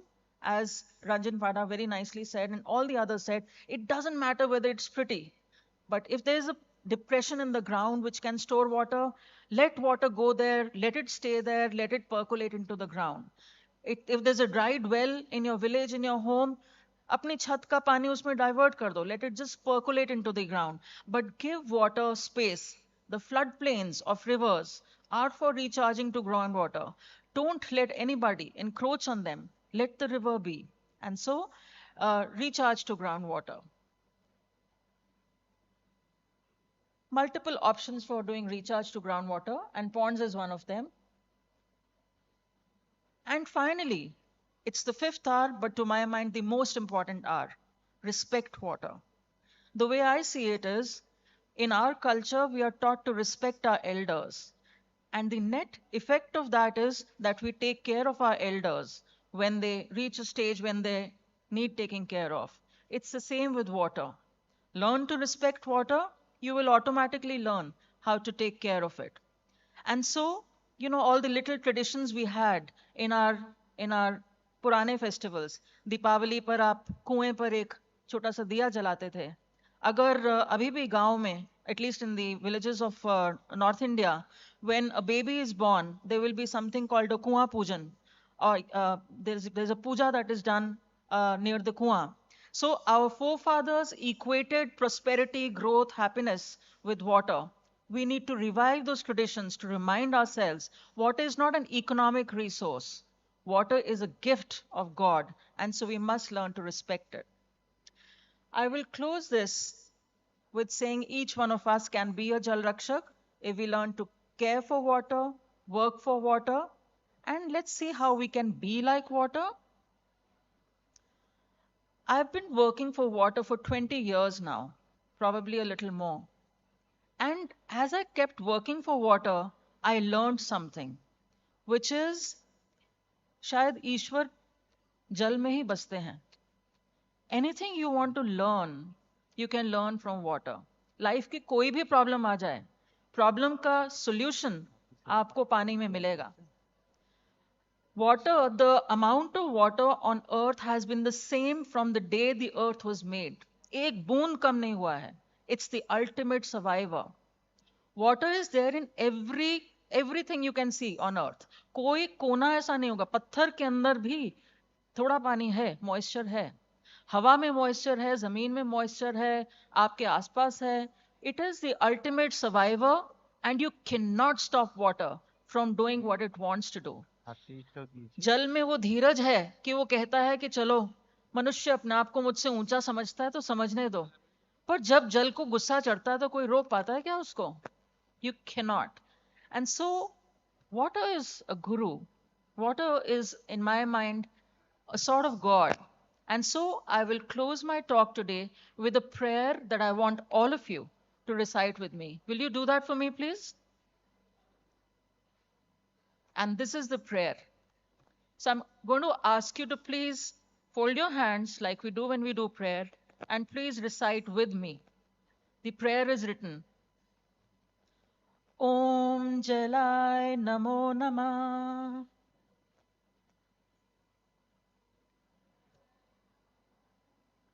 सर्वव्यापक जलाय नमो नमः.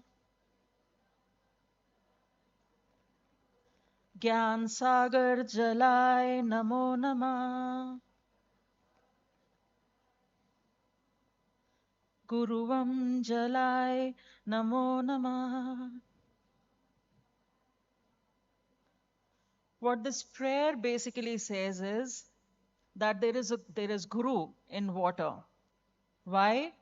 Because what is God? God is somebody who's omnipresent, present everywhere, and so is water. God is somebody who is a repository of all the knowledge we would ever want, and so is water. That's why water is Gyan ka Sagar. And because water is like that, we can think of water as a guru. And because water is our guru, and we worship our guru, respect our guru, we must take care of water. So with that, thank you so much for your time, and be a Jal Rakshak. Thank you.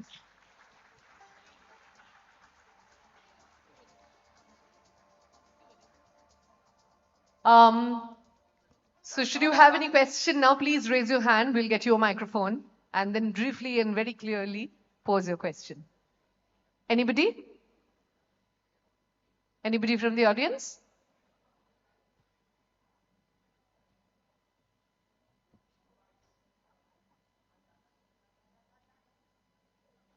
Yes, please. Good evening, Jyoti ji. I had a very small question for you. Since you are talking about the traditional thought behind water, and I am coming from the generation where 21st century technology is also being discussed with the element like water. So what would your thoughts to our young minds over here be, where we have to melt the two or merge the two, i.e. what can technology do in the space of reducing, reusing, recycling water? The way I see it is tradition and technology, they're not at odds with each other. Tradition is a mindset, how you think, what you value. And technology is the enabler. It tells you how you do it. So please go ahead and innovate. So one of the things I really work with is on innovations. So if there's anybody who's got a great idea, an innovative idea to save water, to to harvest rainwater, to do any of the or recycle wastewater, please go ahead, come up with your ideas, and I'll get you the funding for it. But technology is an enabler, and traditional is the motivator, and so that's how I marry the two. Thank you so much. Anyone else who has a question? Raise your hand if you have any. Anyone? I think then put your hands together for Mrs. Jyoti Sharma, founder of Force. She champions community-led water conservation, promoting decentralized water management across India, led rainwater harvesting and sanitation projects impacting more than 3 lakh people, earning the National Urban Water Award. We'll felicitate her in due time. But before that, I wanted all of you to get introduced to our next voice for Jal Vani, Ms. Priyam Budhia, the president of Patton Group, a champion of sustainability and conservation, who reminds us that responsibility begins at home but ripples into the world. Priyam launched a sustainable vertical which concentrates on water conservation initiatives like water on wheels, roller tanks, and rainwater harvesting. I would request all of you to please put your hands together as I welcome her on the stage now and hand over the microphone.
For most of us here, water is just a twist of a tap away.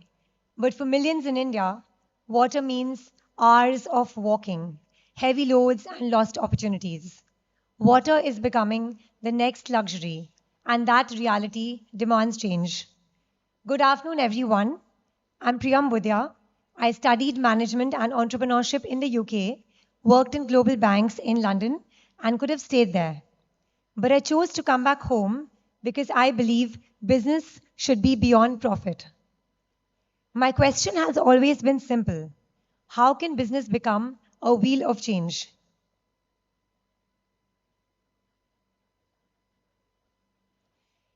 So imagine this. What if your tap did not have enough water? What if we did not have a tap at all? That is reality for millions. What happens to your day? Take a second to close your eyes and imagine the beginning of the next decade. Is it lush, green, and water rich, or parched, arid, and water scarce? The crisis is here and needs proactive solutions now.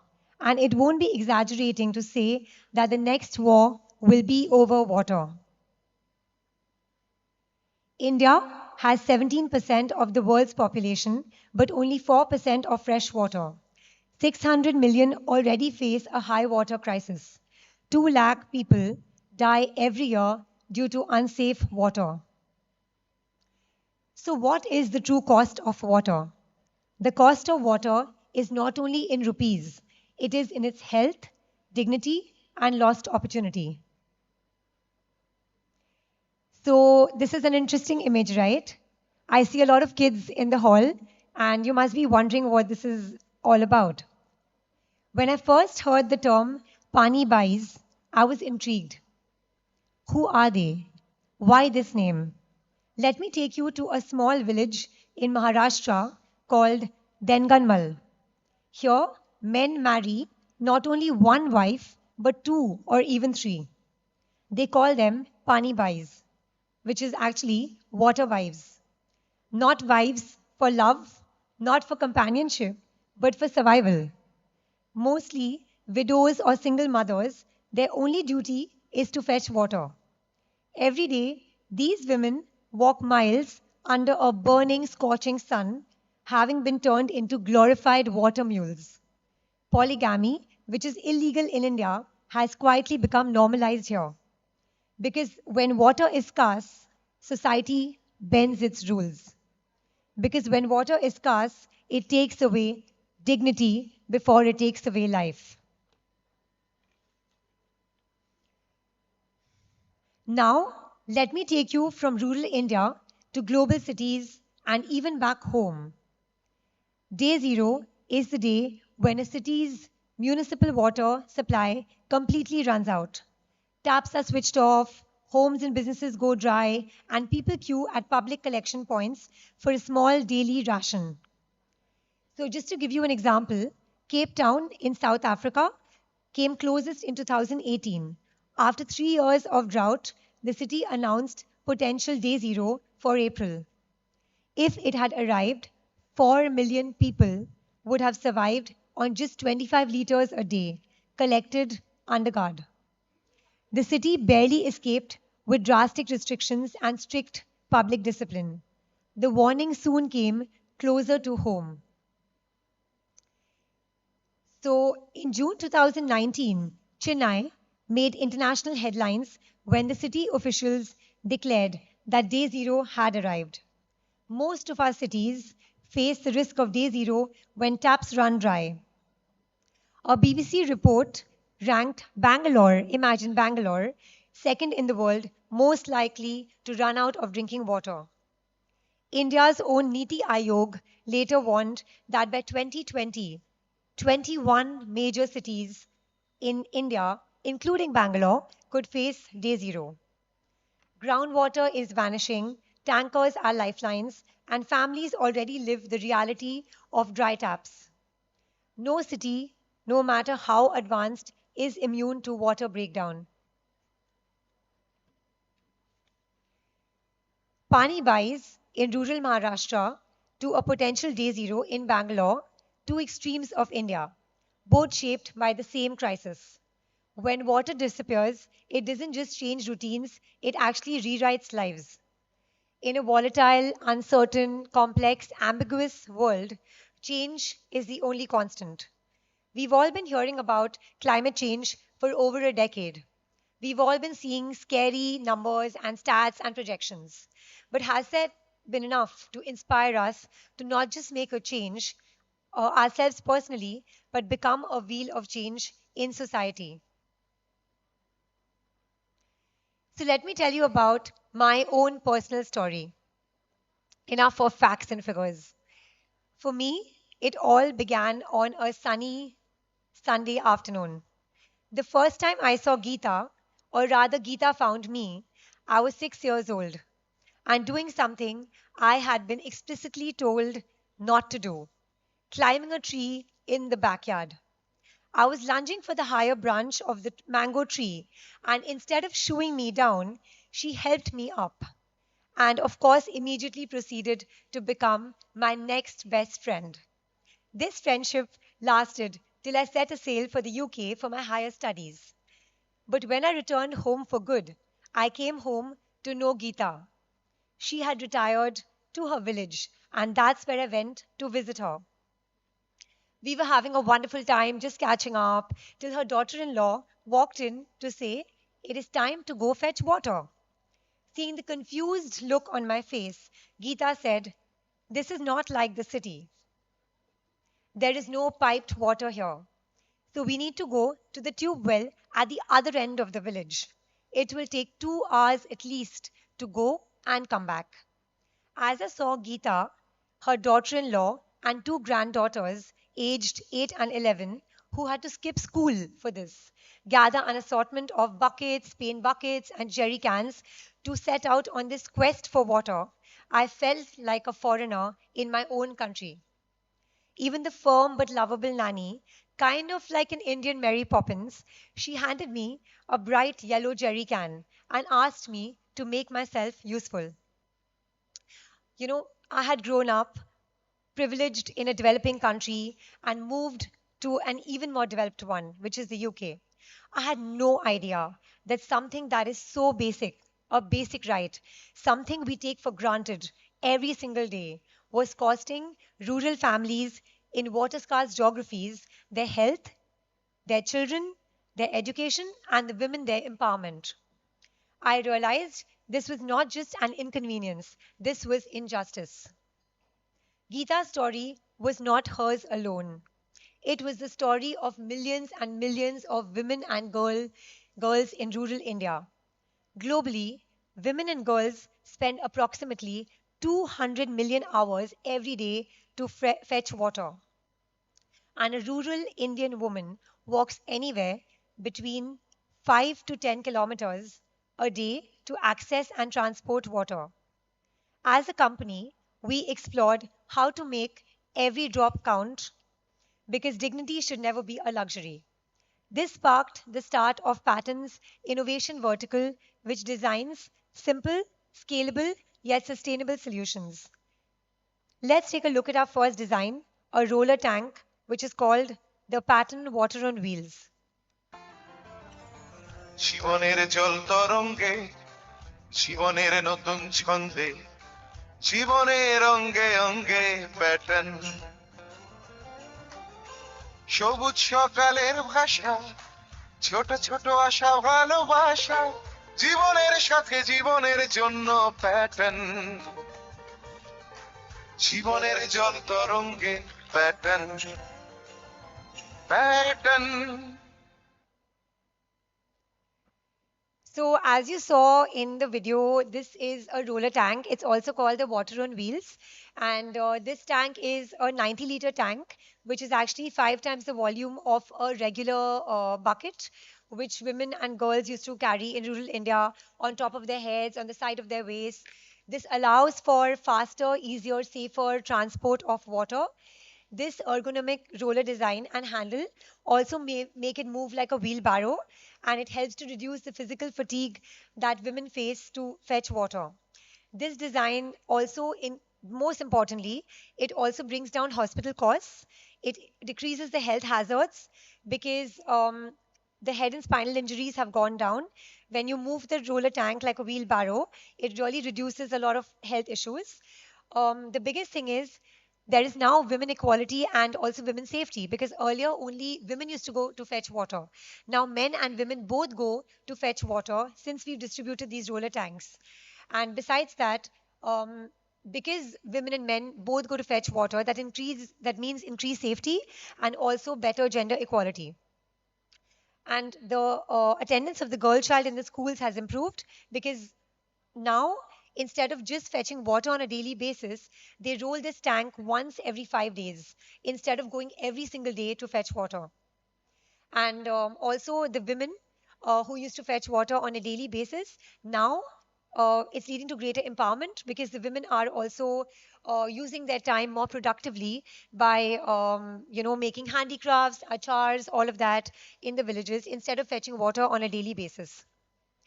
So the biggest impact, as we can see, is after good health is the gift of time. Earlier, people used to go every single day to fetch water. What does it mean? 365 days a year. Now they go once in 5 days. So that's about 72 days a year.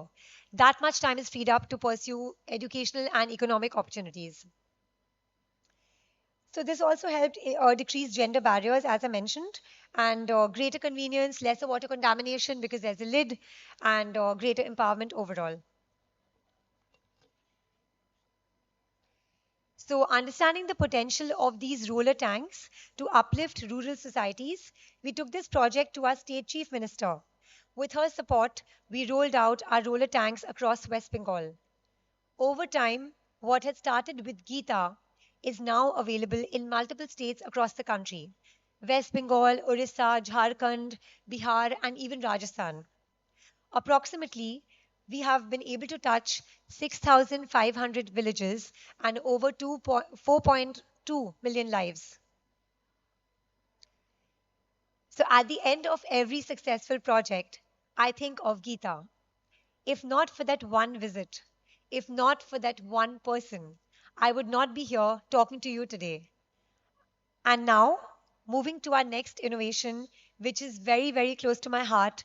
It's a COVID innovation, which me, along with my team, sat, in my house, just on the laptop and developed during COVID. It's the contactless hand wash station.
So innovation is not about complex technology. As you know, when I was just walking to this hall, I saw all the lovely children here in the hall. They've put up an exhibition of their projects, and I'm really excited to see after my talk, what you guys have done.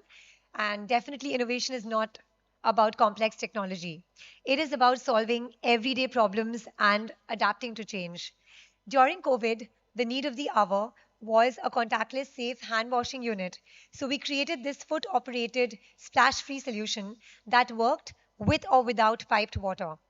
We have over 3,700 units installed, 1,500 funded by the UNICEF in 3 states. And our other clients besides the UNICEF include Oxfam India, the Indian Army, the Indian Navy, the Netaji Subhash, Kolkata Police. Besides that, the Indian Institute of Cerebral Palsy, the Cancer Research Hospital, Medica, schools, colleges, etc. And even clubs in Calcutta, such as the RCGC, Tollygunge Club, etc. From crisis response today, it has evolved into a lasting solution to a better hygiene movement. So, when I actually launched this product with my team, we thought this was going to be a standalone product just for COVID times because it was meant for just washing your hand with soap and water and not touching anything.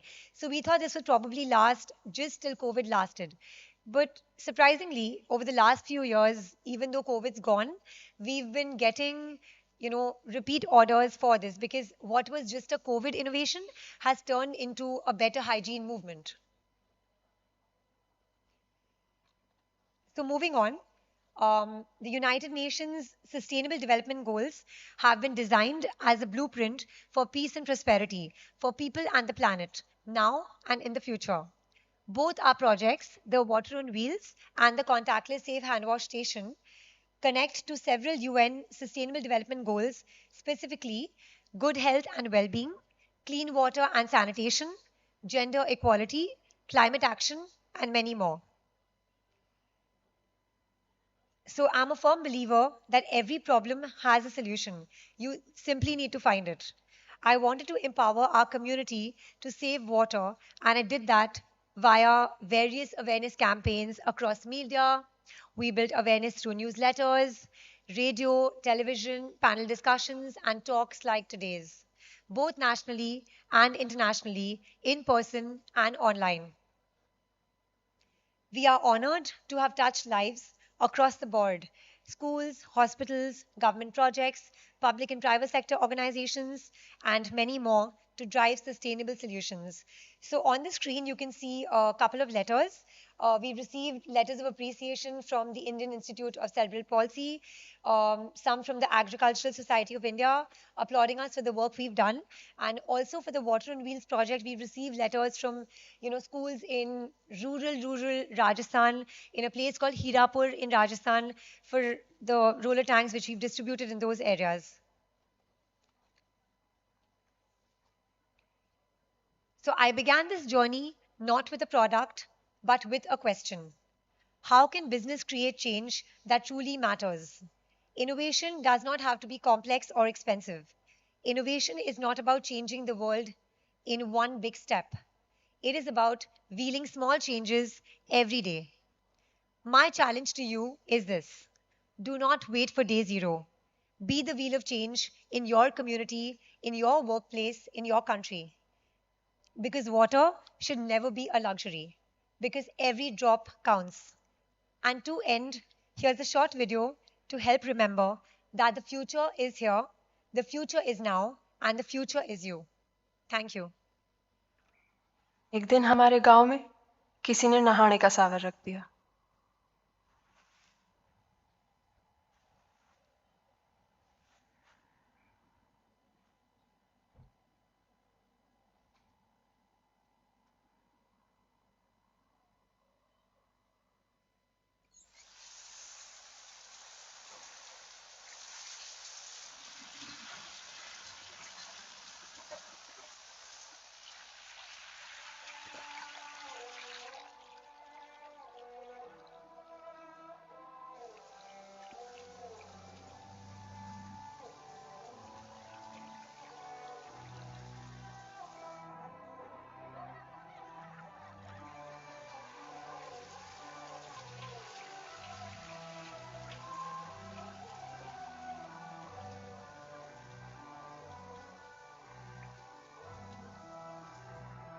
हमारे आधे गांव ने पानी P लिया और एक शहर वाले का नहाना अभी खत्म ना हुआ।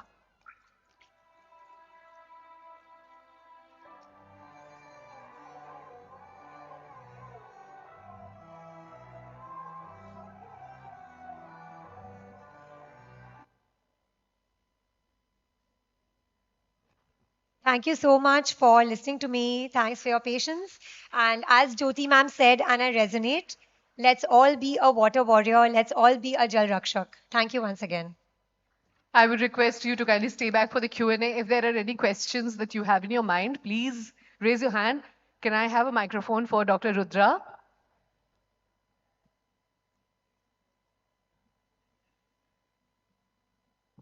Madam, congratulations for the project like Water on Wheel. But I have one anxiety in mind. As it rolls, water has a power to erode. Is there any possibility of mixing microplastic in water? Sorry, can you just repeat the question once again? Microplastic in water. Is there any solution for microplastic in water? In the water and wheels? As your tank rolls, as your water has power to erode any surface. So I'm afraid there is a chance of mixing microplastic. Have you ever thought about this? So actually, my background is not technical, to be very honest, and I would need to check back with my team, but I'll definitely come back to you. Yes, myself is Chairman Pollution Control Board. Okay. So if you can get back to me, I will be very happy. Definitely. Because this is an excellent project. Yeah. But some checking should be there that whether there is a chance of mixing of microplastic. Everywhere there is microplastic. Even in the bottled water we find microplastic. Okay. And this is globally the serious challenge. Thank you. Thank you so much for that question. I'll definitely check with my team and come back to you. Sure. Thank you. Anyone else who has a question? Yes, please. Can I have a microphone for her? Okay, so my question is, instead of making a water on wheels, we can transport the water to the villages instead of making the women work or the men work. Instead of, making, like these transportable waters, we can just easily make pipelines from the wells to the houses.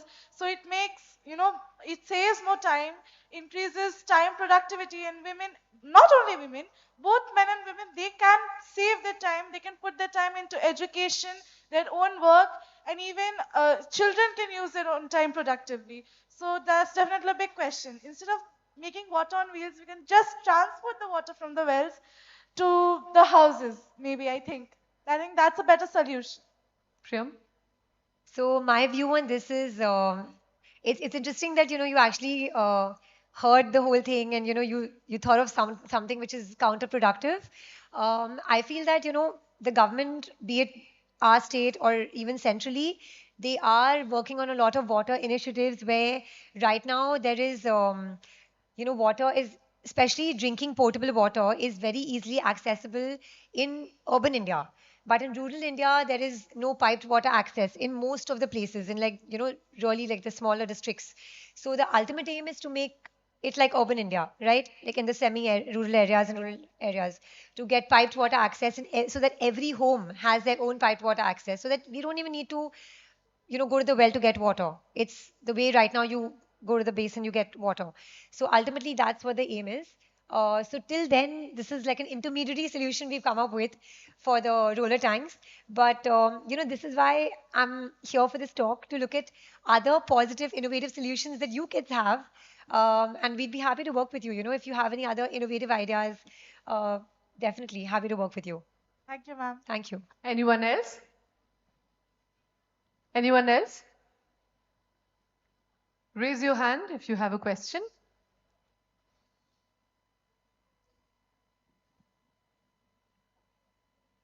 Right. So I would request you to stay back on the stage, and I would request Ms. Sharma to come up on the stage again for felicitation. Ms. Jyoti Sharma, can we please have you on the stage?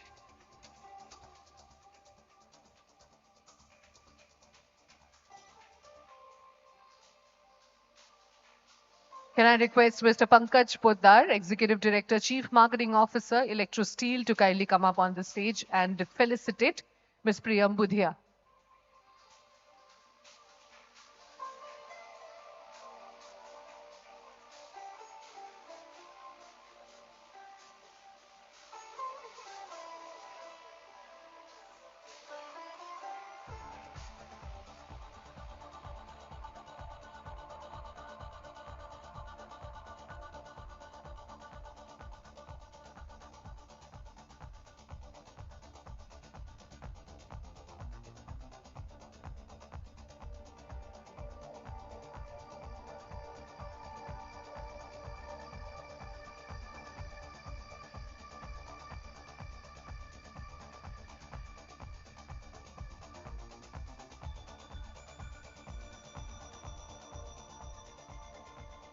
Thank you so much for such an inspiring talk. Priyam, I would request both Ms. Budhia and Mr. Poddar to kindly take your seats in the audience for the next part of our program, which perhaps is the most hopeful segment of this day, the vision of our young water warriors. From rainwater harvesting to smart irrigation, from grey water recycling to women-led farming, these projects, the projects made by the children who are present over here, they show us that the future is already thinking differently. Let us begin with the AV, followed by the felicitation of each school with mementos and certificates.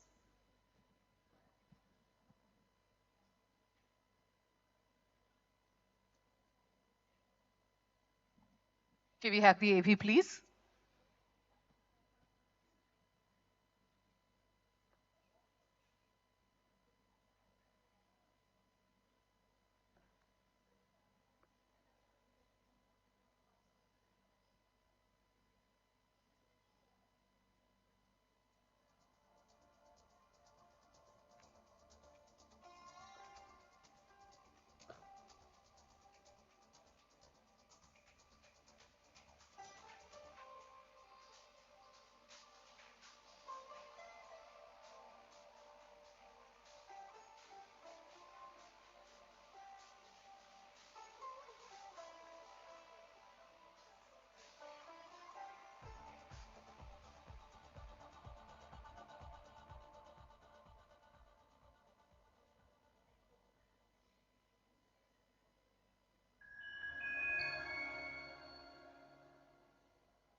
Calcutta Public School Kalikapur is honored to be a part of Electrosteel Jal Sevak Samman.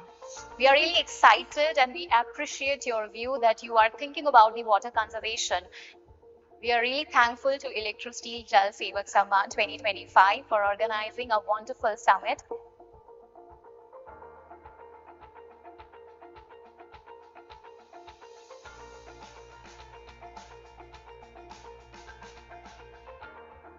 We are glad to join this particular project carried out by Electrosteel Jal Sevak Samman.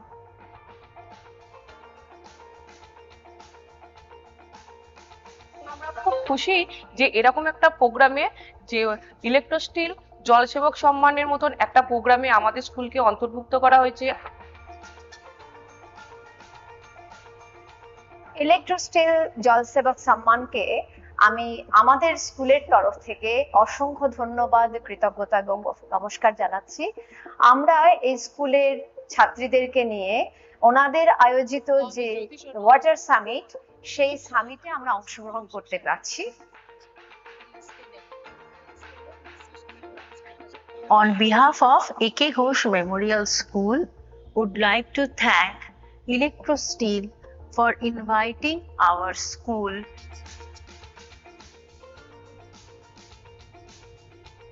আমরা এই আজকে যে ইভেন্টে আমরা পেয়েছি ইলেকট্রোস্টিল জল সেবক সম্মানে, তার জন্য আমি খুবই খুশি, আমার সঙ্গে সঙ্গে আমার ছাত্রীরাও খুবই খুশি।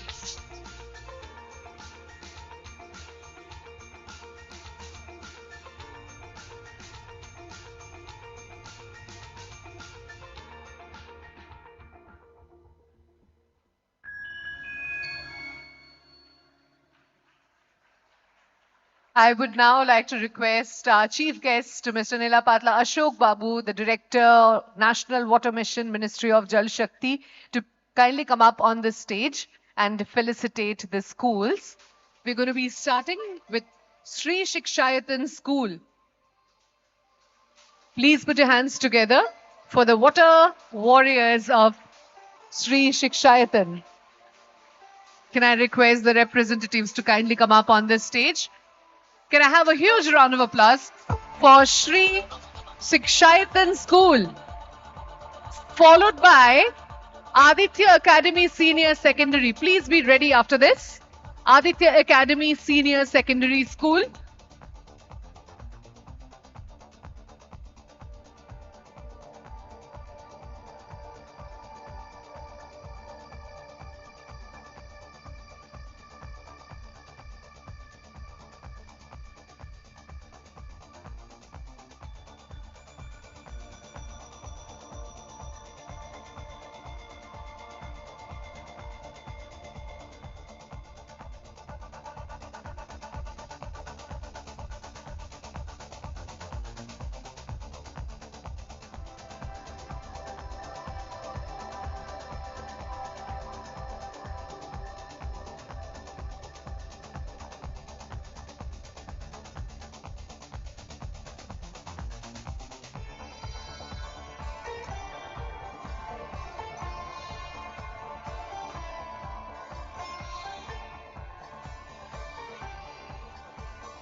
Can I have a round of applause again? Thank you so much and congratulations, Sri Shikshayatan. Please take your seat in the audience again as I call on the stage now Aditya Academy Senior Secondary School. Please come up on the stage.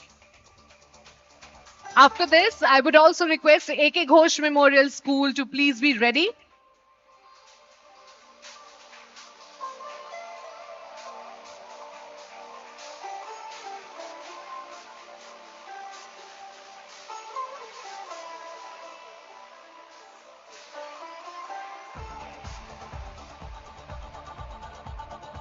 A.K. Ghosh Memorial School. Please come forward and be near the stage, A.K. Ghosh.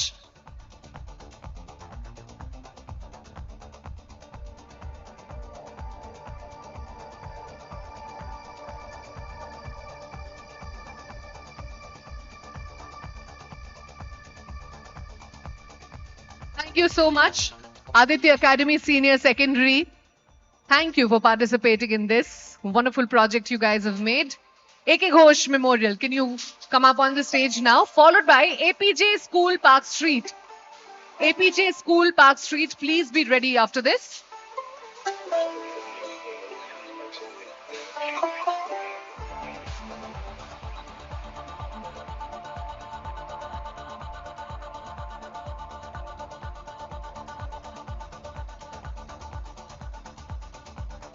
APJ School Park Street, please queue up and be near the stage.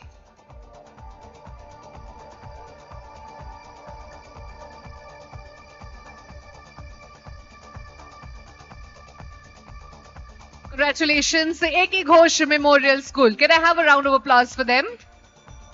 And keep this going as I welcome on the stage now APJ School Park Street.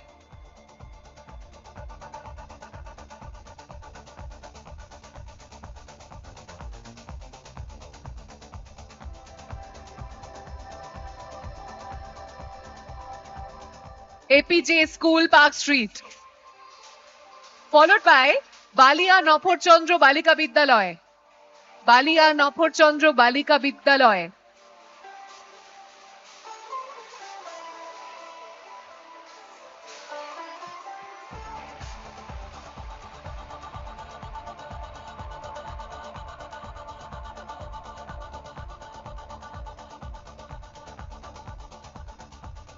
Can I have a round of applause for APJ School Park Street?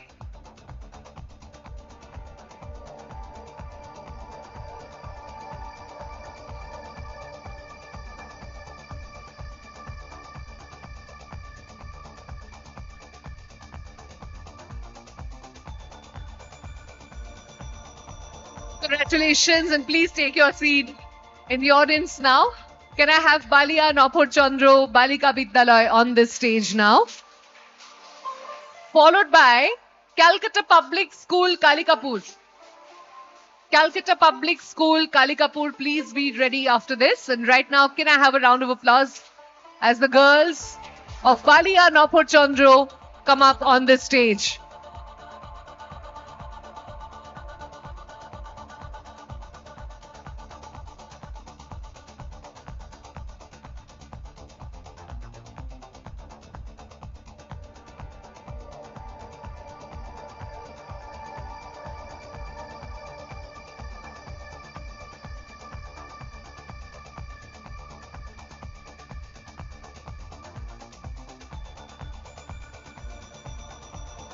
Well done, Balia Nopor Chandra Balika Vidyalaya. Please take your seats in the audience again. And round of applause now for Calcutta Public School Kalikapur.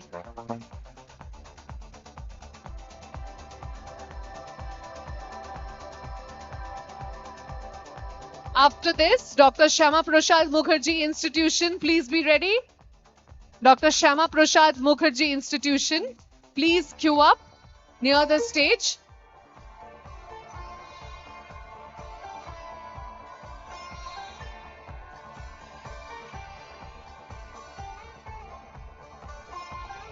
Can I have a round of applause for Calcutta Public School Kalikapur?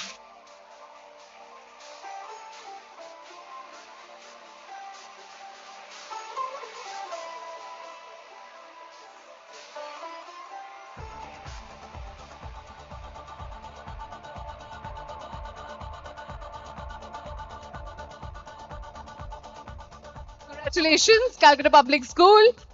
Please take your seats. Dr. Shama Prasad Mukherjee Institution, please come up on the stage. And Jadavpur Vidyapeeth, please be ready.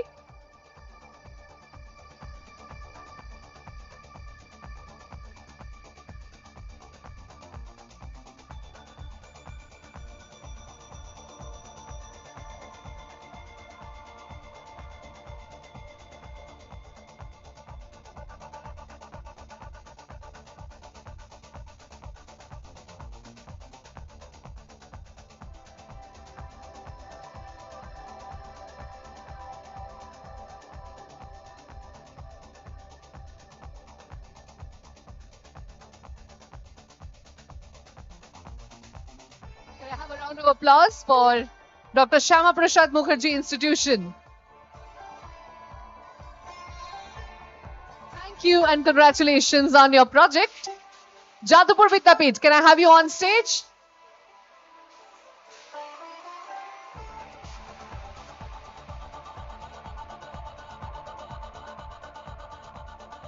After Jadupur Vidyapith, can I request Sir Nipendranath Girls High School to please be ready?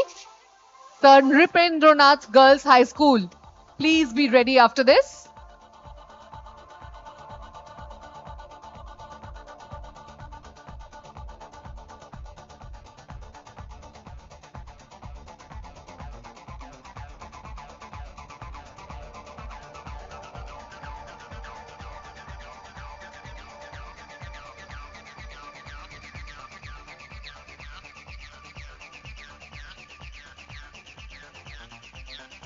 Can I have a round of applause for Jadupur Vidyapith?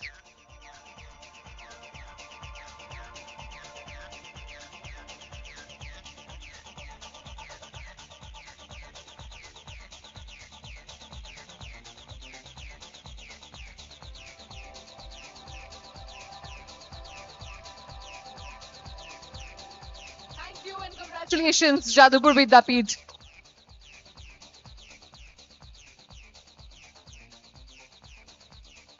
Sir Nipendranath Girls High School, please come up on the stage.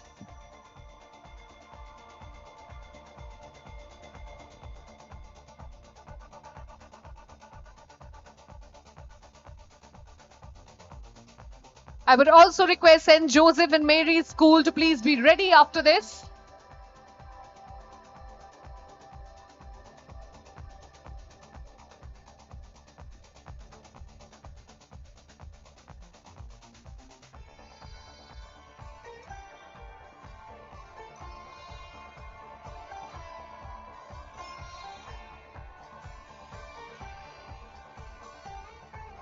Can I have a round of applause for Sir Nipendranath Girls High School?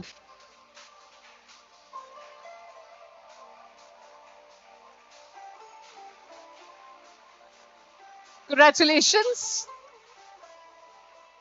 Can I request St. Joseph and Mary School to now come up on this stage and collect their memento and certificate, followed by the Scottish Church Collegiate School.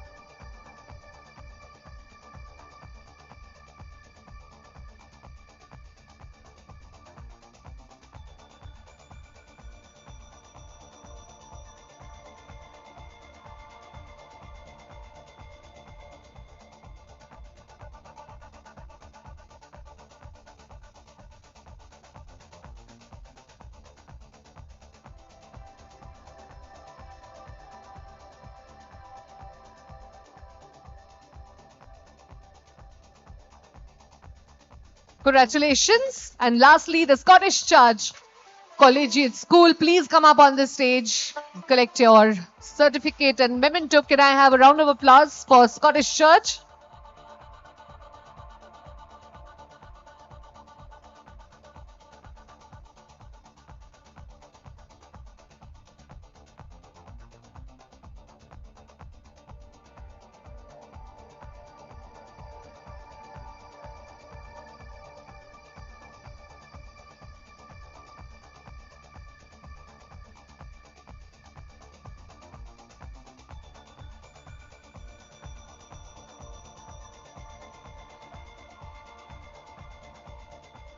Congratulations and thank you. Can I have a huge round of applause for all our water warriors? And thank you, sir. Please join us in the audience now. Also very happy to announce that Ms. Jyoti Sharma, our speaker for Jal Vani, has joined us back. Please, ma'am, come up on this stage. We would like to felicitate you. I would request Mr. Pankaj Poddar, Executive Director, Chief Marketing Officer, to kindly come up on the stage and do the honors. Mr. Pankaj Poddar, Executive Director, Chief Marketing Officer, Electrosteel, felicitating Ms. Jyoti Sharma.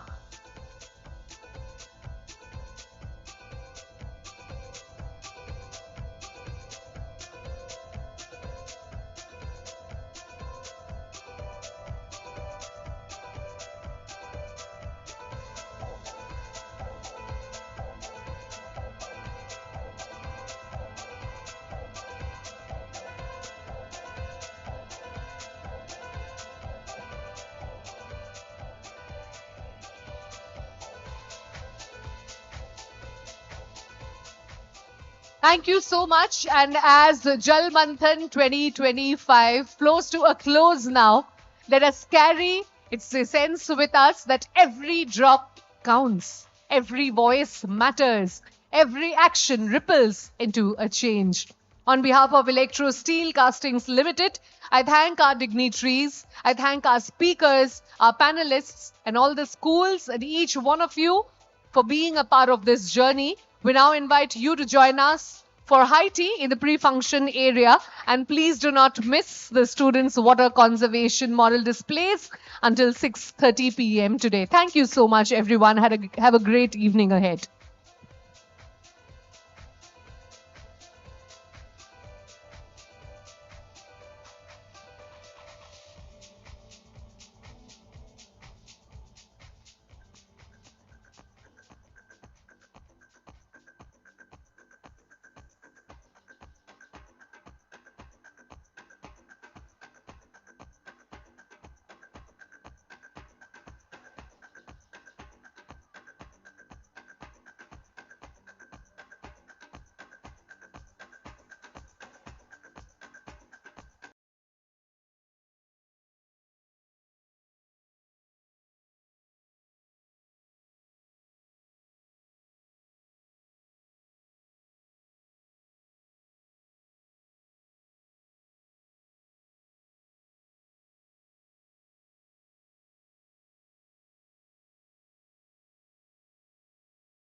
Hello? Hello? Hello? Hello?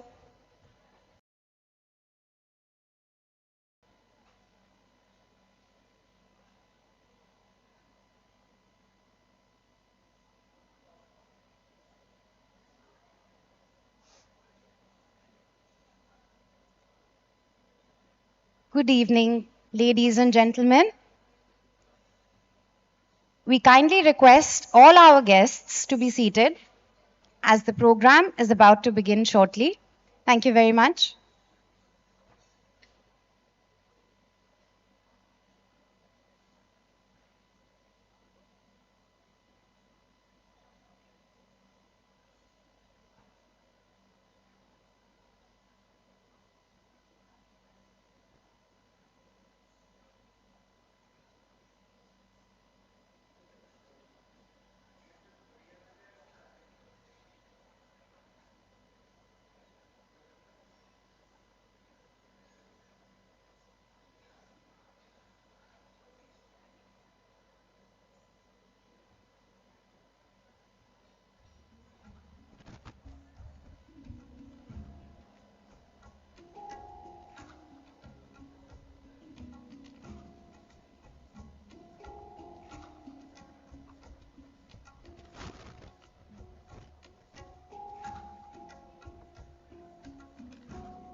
Can we have all the guests seated, please? We are about to start the program. Thank you.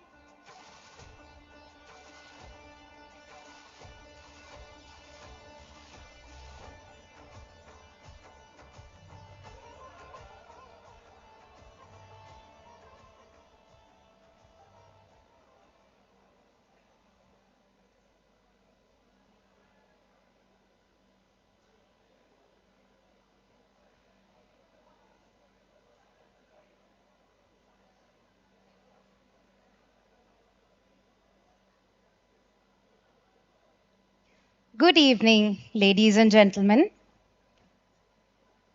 I would like to warmly welcome you all to the third edition of the Electrosteel Jal Sevak Samman. To start off our special evening with a special note, may I now invite Ms. Radha K. Agarwal, the whole-time director of Electrosteel, to kindly come up on stage and share a few words with us. Please welcome her with a round of applause.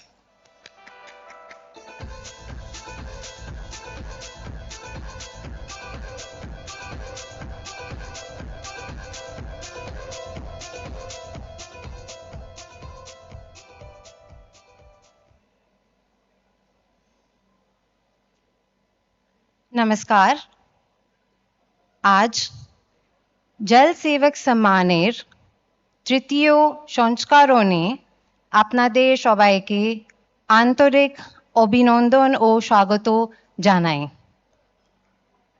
এই সম্মানের যাত্রা শুরু হয়েছিল আমাদের প্রিয় পশ্চিমবঙ্গের মাটি থেকে ভবিষ্যতে আমরা যাব ভারতের বিভিন্ন প্রান্তে জলযোদ্ধাদের অবদানকে তুলে ধরতে তবে ইতিহাস সব সময় মনে রাখবে জল সেবক সম্মানের সূচনা হয়েছিল বাংলার মাটিতে It gives me immense pleasure to welcome you all to the third edition of Electrosteel Jal Sevak Samman.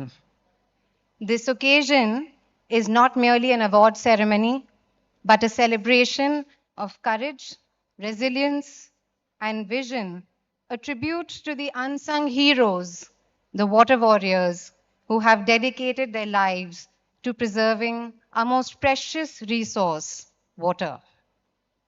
These individuals have been relentlessly fighting against odds, driven not by personal gain, but by a selfless mission to uplift society.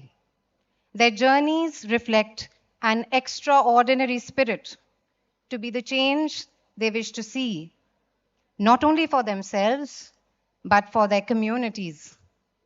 In doing so, they have become torchbearers of sustainability and enduring symbols of hope.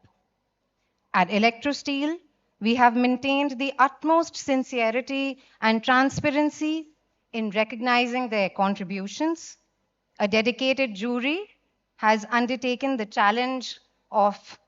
challenging task of carefully evaluating over 64 nominations across the 4 states of Bihar, Jharkhand, Odisha, and of course, West Bengal. And from these, handpicking 4 of the most inspiring and worthy change makers whose work truly deserves recognition. Over the past 7 months, the Jal Sevak Samman team has traversed these states, discovering men and women who in their own remarkable ways have altered the course of history, fulfilling the dreams of a better, healthier, and a more secure future for their people. This year marks a significant expansion of our journey. From being a Bengal-focused initiative The Jal Sevak Samman has now embraced neighboring states, Bihar, Jharkhand, Odisha, amplifying the voices of water warriors across regions. But we are not stopping here.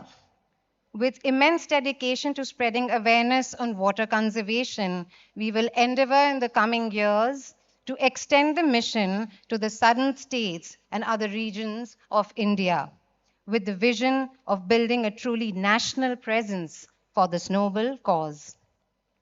We are also proud to introduce a new initiative, the Jal Manthan, a platform for the young minds of middle school students to engage deeply with the idea of water conservation. Through models, projects, and futuristic ideas, these students have risen to the occasion, showing us that the seeds of sustainability must be sown in the next generation. Their creativity reminds us that the responsibility of conserving water must seamlessly flow from one generation to the next. Electrosteel has always been a constant source of encouragement in this journey. Today, as we come together, let us not only honor the water warriors among us, but also draw inspiration from their incredible stories. May their dedication ignite in each of us the resolve to safeguard water, the very essence of life, for generations to come. Let me leave you with a last thought to carry you through the evening. Jivanasya moolam jalam. Water is the root of life. Thank you, ladies and gentlemen, and please enjoy your evening.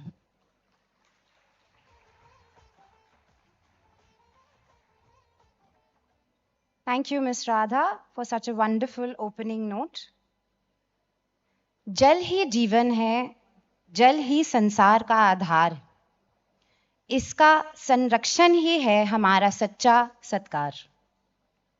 To commence this memorable evening, we are delighted to begin with an artistic tribute that beautifully reflects the soul of water, its cultural significance, heritage, and the restoration it inspires.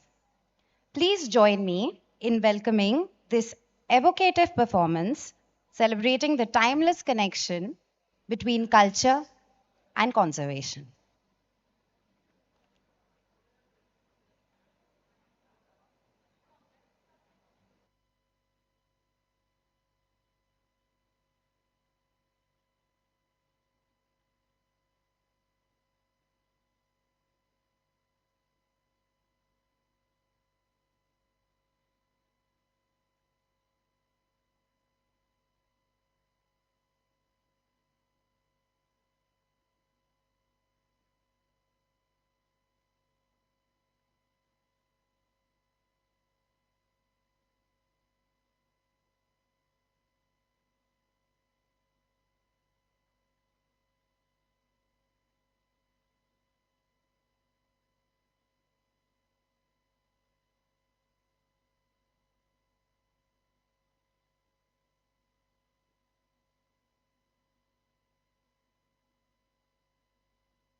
पानी जिंदगी का सर्व, हर बूंद एक कहानी, हर धारा एक नई यात्रा। ये पानी कभी बिहार के खेतों को सींचता है, कभी झारखंड के पहाड़ों से गुजर जाता है और फिर उड़ीसा के मैदानों को जीवन देता है और आखिर में बंगाल के सागर से मिलकर एक अनंत गीत बन जाता है। आज इस मंच पर नृत्य के माध्यम से हम जीवन के इस गीत को, इस प्रभा को और पानी की इस कहानी को जीवंत करने जा रहे हैं।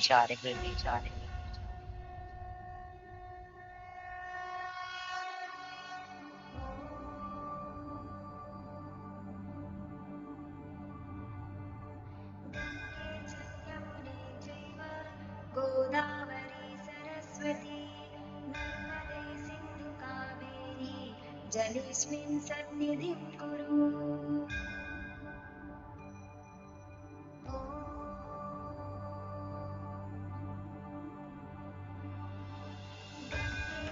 यमुने चैव गोदावरी सरस्वती नर्मदे सिन्धु कावेरी जलेऽस्मिन् सन्निधिं कुरु।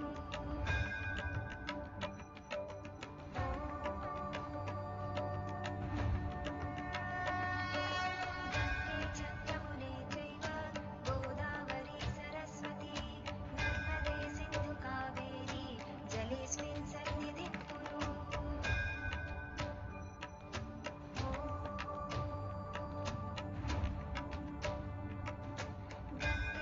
यमुने चैव गोदावरी सरस्वती नर्मदे सिन्धु कावेरी जलेऽस्मिन् सन्निधिं कुरु।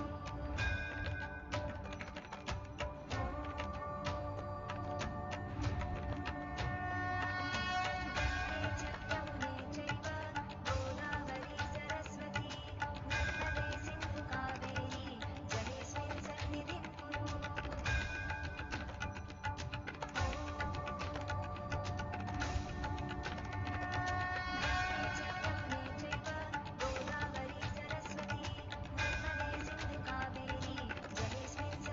कुरु।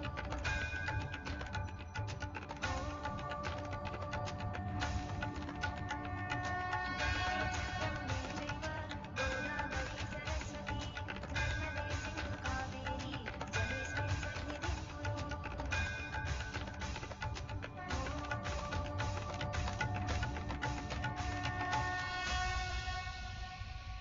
बिहार, गंगा की पवित्र भूमि, जहां जल सिर्फ एक साधन नहीं बल्कि प्रार्थना और हर गांव की धड़कन है।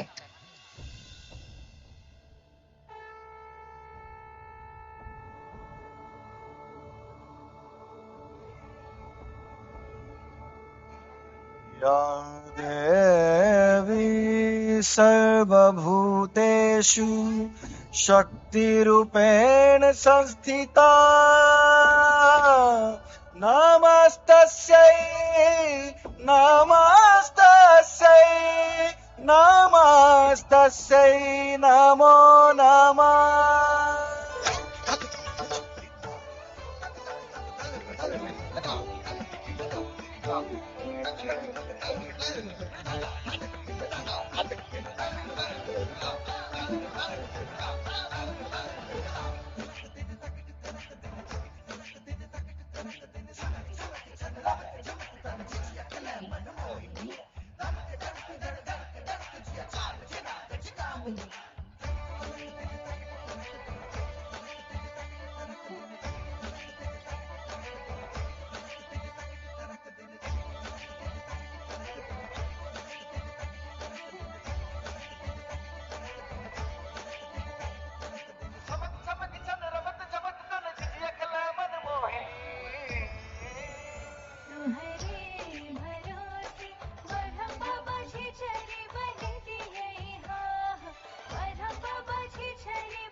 झारखंड, जहां जंगलों और नदियों का संगम है, जहां प्रकृति और जल एक साथ जीवन रचते हैं। यहाँ के गांव वाले दूर दूर तक सिर्फ साधारण पानी लाने जाते थे, इसीलिए उन्होंने अपने क्षेत्र में ही एक जलाशय बनाने का संकल्प लिया। ये एक उत्सव है जिसमें जल और जीवन को आदिवासी सुर और ताल के माध्यम से मनाते हैं। कितना सुंदर लगे हमारा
उड़ीसा, जहां समुद्र को देवता के रूप में पूजा जाता है, यहाँ नृत्य और भक्ति एक साथ जुड़कर कृतज्ञता के लहर बनाते हैं।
Tom tanana dhire na, tom tanana dhire na, tom tanana dhire na, tom tanana dhire na, udana di tadana di udana di tadana di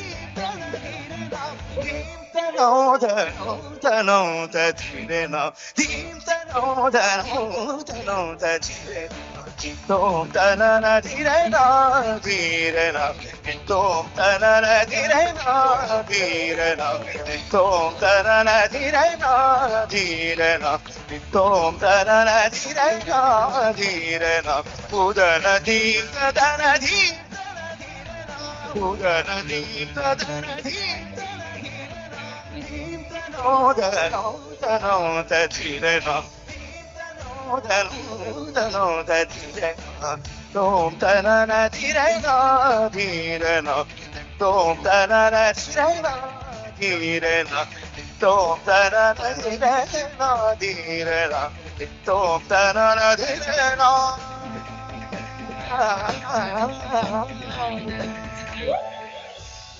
Ganga को दिव्य पवित्र माना जाता है, लेकिन दुख की बात है कि गंगा प्रदूषित हो गई है। और इस चुनौती को देखते हुए मानव जाति ने बंगाल में गंगा के जल को शुद्ध करने के लिए रणनीतिक कदम उठाए हैं। कृतातिधा कृतातिधा के नाथुन घेना धा तेटे के ताकत है ने धागे नाथुन तुम ना थुमा घेना के ताकत है ने धा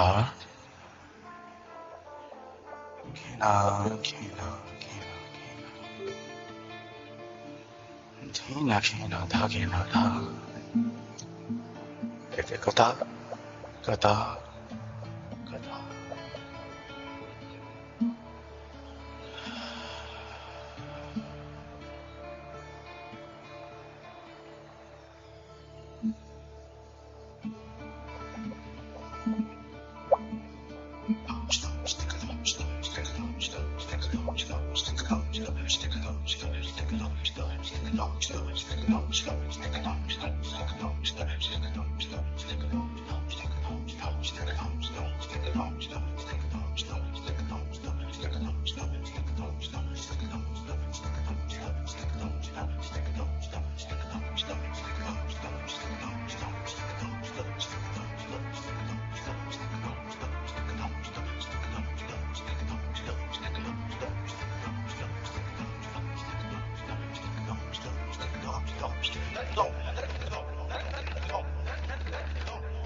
गंगा में डूबे नहाए, बन रावण जो लहरों में तूने बहाए, जो चला गया वो लौट के फिर ना आए, तेरा कदम ही है जो संग तेरे ही जाए।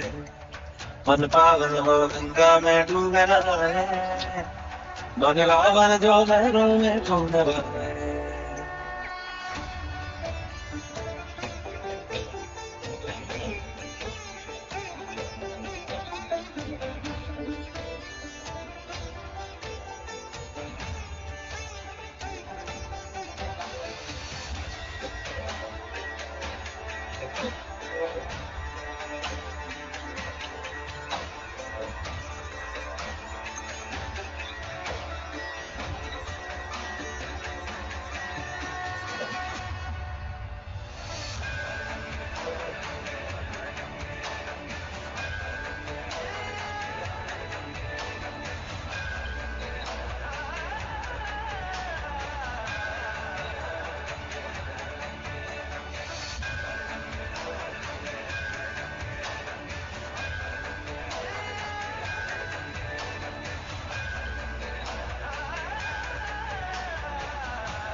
तूने बहाए जो चला गया वो लौट के फिर ना आए तेरा कदम दिखा जो संग तेरे ही जाए मन पागल हो Ganga And now, ladies and gentlemen, we move to a truly auspicious moment, the Jal Stuti. This sacred ritual is a heartfelt offering of gratitude to water, the life-giving force that sustains us all. May I warmly invite Mr. Umang Kejriwal, our Managing Director, and the Honorable Mr. Justice Balakrishnan ji, our Chief Guest, to join us on stage, please.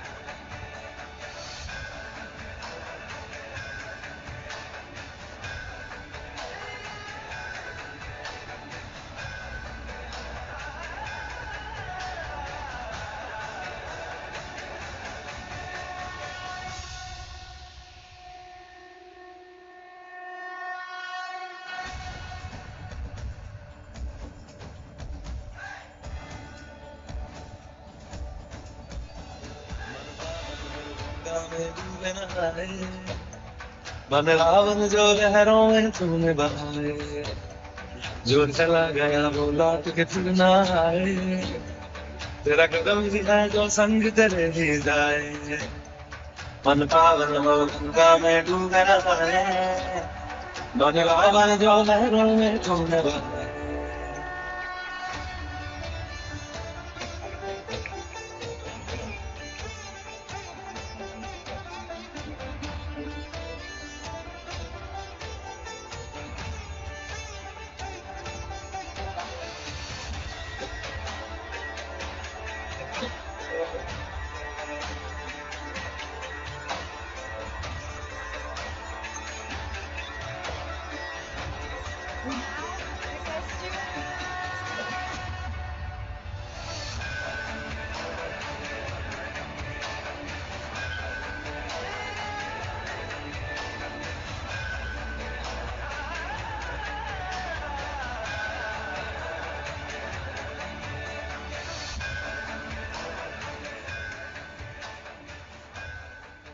This marks the official beginning of the Jal Sevak Samman 2025. We are truly grateful to the Honorable Mr. Justice Balakrishnan ji and Umang ji for leading us into this divine invocation. Ladies and gentlemen, moving ahead, it is now our privilege to felicitate our esteemed guest, our Honorable Mr. Justice Balakrishnan ji. May I please request Umang ji to kindly felicitate Justice Balakrishnan ji as a token of our respect and gratitude.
Thank you, Umang ji.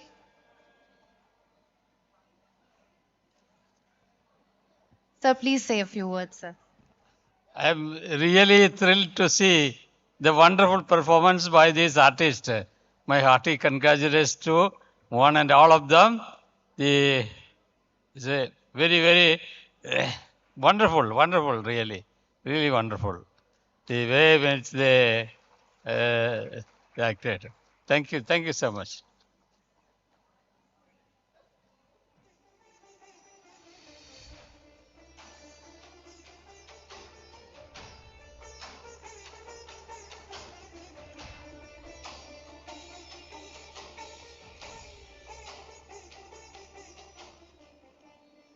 Thank you so much, sir, for your inspiring words. Now, it is my privilege to invite our first guest of honor, Mr. P.M. Prasad, Chairman, Coal India Limited, to kindly join us on stage, please.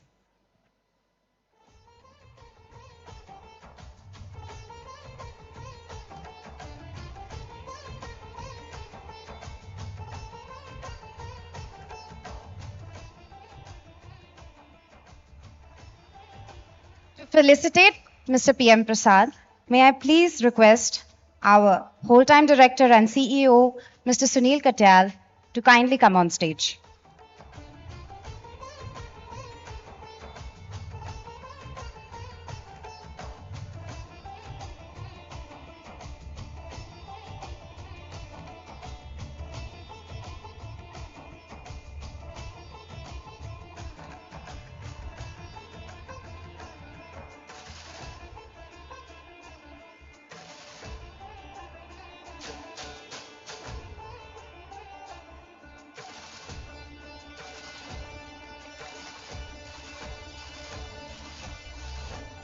Thank you, Katyalji.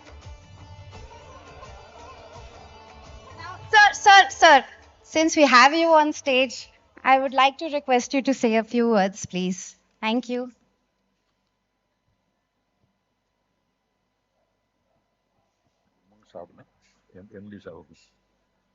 Management, Electrosteel, most respected Umang Saab, entire management of Electrosteel, Justice K.G. Balkrishnan Sir, ex-Chief Justice of India, and all the distinguished members who are attending. And as ex-CJS have already made a remark on the 4 states, the artists who have performed. It's a scintillating performance. As we all know, Jal Hi Jeevan hai, the eastern states and entire world is facing water crisis. There is no, even as per Niti Aayog report, 600 million right now in India are facing water crisis in different states, even bigger cities like Bangalore, there is a water crisis. You can see the climate changes regularly. It is affecting the entire system. Even the GDP is being hit. Even there is sudden downpour, cloud bursts of rains, and you can see the spells in Uttarakhand. Even in Kashmir, never it was so much rains. Uneven and balances, extreme hot weather climate conditions. Jal Hi Jeevan hai, as the MD madam has told. It is the roots of life. We all should focus. Even Honorable PM in his this also he focuses as Namo Ganga schemes are now every citizen's need response is that to save water, every drop of water we have to save, and we have to see how the future generations, as we inherit property from our ancestors, we cannot rob the future generations' rights. I can only say like this. We are robbing the future generations' rights by every country or every state or every person. More than their rights, they are drawing. More than the need, with a greed, we are drawing, either it is water or whatever may be.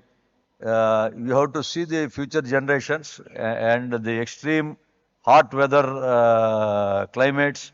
Yeah, the alarm this time, even every time in June, the monsoon hits. This time, even in May, it has hit by 1 month before. And it is beyond the predictions, it is happening. And we have to focus. And I thank Electrosteel management. This is the 3rd year in a row, 3rd summit they are doing. Very focused, and in these 4 states of Bihar, Jharkhand, Orissa, West Bengal. General awareness awakening, unless it comes to the entire nation. Already 600 million as per Niti Aayog it was hit, and if you don't check and recheck, we cannot control. It should be a national awareness, just like Swachh Bharat and water. Even as a part in Coal India, in Jharkhand, we are having some MOUs in Ramgarh, Giridih, different districts. The mine water utilization along with the district magistrate to channelize and to give it in to agriculture or to process it to make better usage as a bit we are doing. More than 11 lakh persons are being benefited, but every year we are adding on it so that Coal India is also focusing in our 8 states wherever we are working. I have a connection with that Electrosteel, the Parvatpur project, Parvatpur washery and mine, where in BCCL when I was CMD, we were looking after that Parvatpur. I also went and to my Entu, I have visited the Parvatpur underground and washery site. So I have a bondage with Electrosteel, and it is a great work they are taking in these 4 states. And as a citizen of India, we are proud for this Electrosteel management. Likewise, every corporate should take it as a responsibility, and every individual should focus on water conservation and management. And I thank management in inviting me. Thank you all.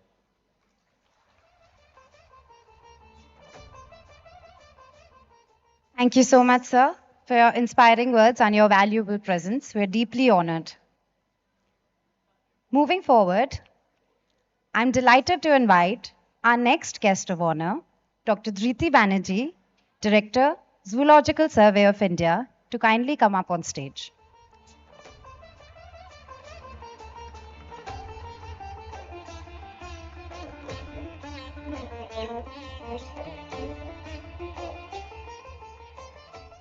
May I now request Mr. Madhav Kejriwal, ECL Whole-Time Director, to felicitate Dr. Dhriti Banerjee as a mark of our gratitude and respect.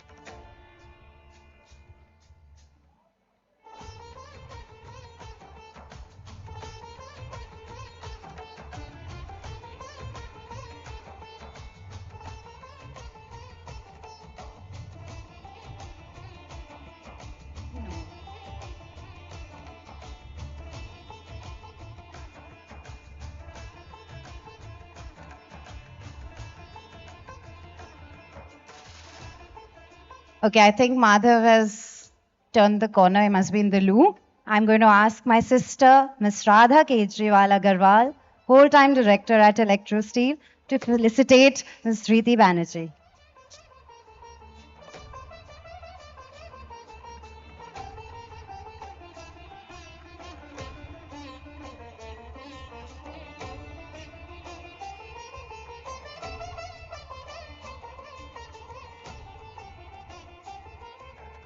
Ma'am, request you to please come and say a few words. Thank you.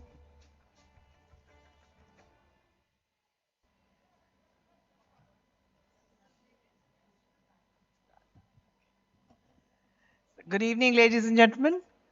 Very welcome all of you here in this Jal Sevak Samman. I'm deeply honored and I'm grateful to Radha and Nityangi for giving me this opportunity. It's been a rare honor for me in the sense that I work with the Ministry of Environment, Forest and Climate Change. I'm the Director of Zoological Survey of India, and we discuss a lot about conservation of the environment, conservation of the fauna, conservation of the flora, conservation of all our natural resources. That is our job. But what interestingly, when Electrosteel had invited me to be a jury in the Jal Sevak Samman Awards, so I was a bit surprised because that is not their work. They are doing something else, and this initiative which they have taken up, as my previous speakers, the Honorable Justice as well as the CEO of Coal India had said, that water is the most precious resource which we have today. And you must have also heard in several of the forums where it has been said that the Third World War may be fought for drinking water. The way things are going, we think it will be for oil and the tariffs, but no, it may be for that very precious resource which we choose to ignore because it is freely available. So thank you all of you who are present here. It shows that you are interested and you are investing your time, effort, and money in conserving this precious resource. And as rightly pointed out, as we leave to our next generation, it should not be an earth where even tomorrow we have already started harvesting seawater, but it shouldn't be an earth where even the seawater will go scarce because you cannot desalinate and convert it into drinking water. So I would again like to congratulate Electrosteel for initiating these Jal Sevak Samman awards, and I hope as a part of your CSR fundings, other organizations also take up these initiatives like the Electrosteel has been doing, and it will go a long way in not only making this country a more habitable place to live, but also equitable distribution of the natural resources to each and every one, not only those living in the big metropolises, but those in the remotest areas of, say, Ladakh or Mizoram or Manipur, where water may be scarce. Thank you so very much. Have a great evening. Jai Hind. Namaskar.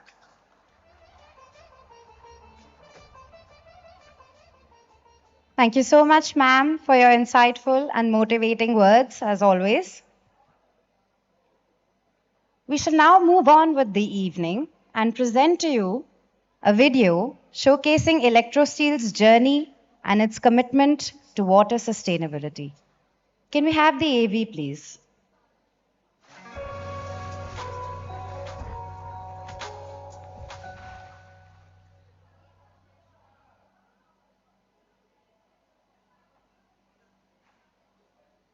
"60 years ago, in the heart of India's industrial journey, a vision was born. A vision to build not just pipes and infrastructure, but a stronger nation. A vision called Electrosteel.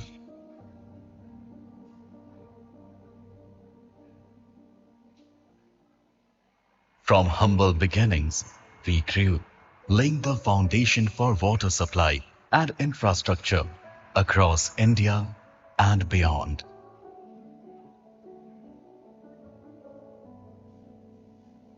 But our journey was never just about business. It was about purpose.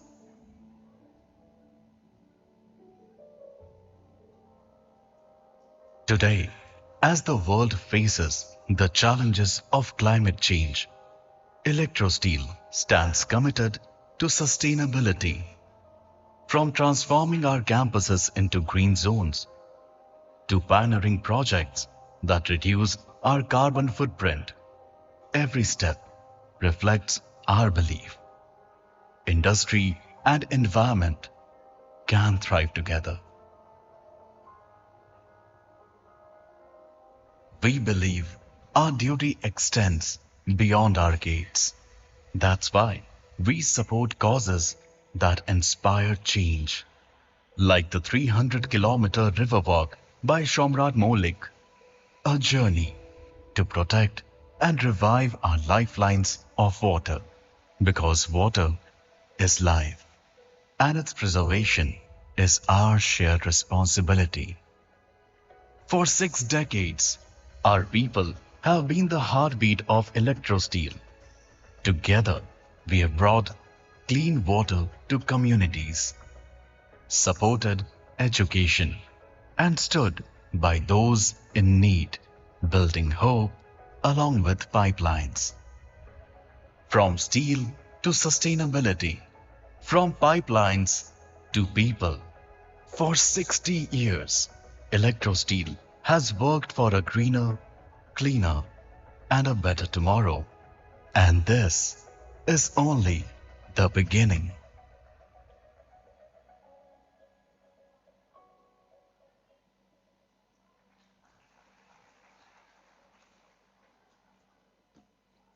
This year is a bit special.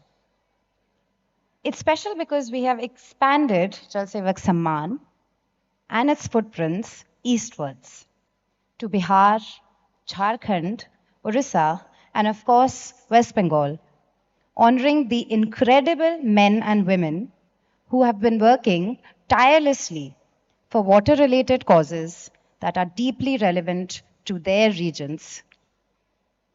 We have also added a new segment in this year's Jal Sevak Samman 2025, which is the Jal Manthan or the Water Summit, where we have roped various schools' participation and the students showcase their creativity through innovative models on water conservation. It is a new addition to raise awareness amongst young minds who are our future.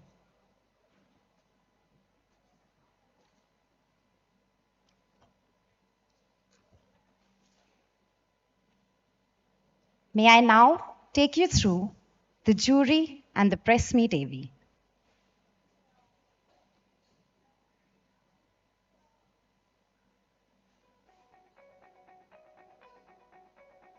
Jal Sevak Samman 2025 is the third year of this award ceremony. This year we decided to branch out and go to other states in eastern India like Bihar, Jharkhand and Odisha along with West Bengal. Today I'd like to talk to you a little bit about an exciting new feature that we have added this year. It's called the Jal Manthan. It is inspired by what we've seen around us when we have attended summits and exhibitions, and also it takes us back to our school days.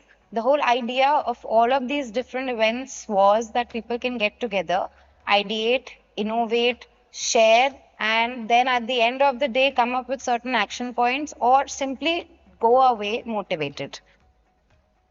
Water is increasingly becoming important in India because we have about 100 days rainfall in this country, and managing our water demand on the monsoon water for the remaining 265 days is the important challenge.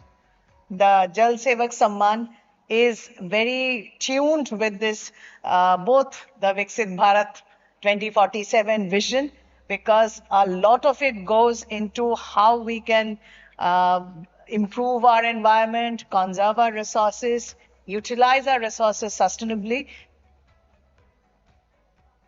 The presentation, what we have seen here today, they are also trying to protect and nourish the ecosystem on which our very existence depends.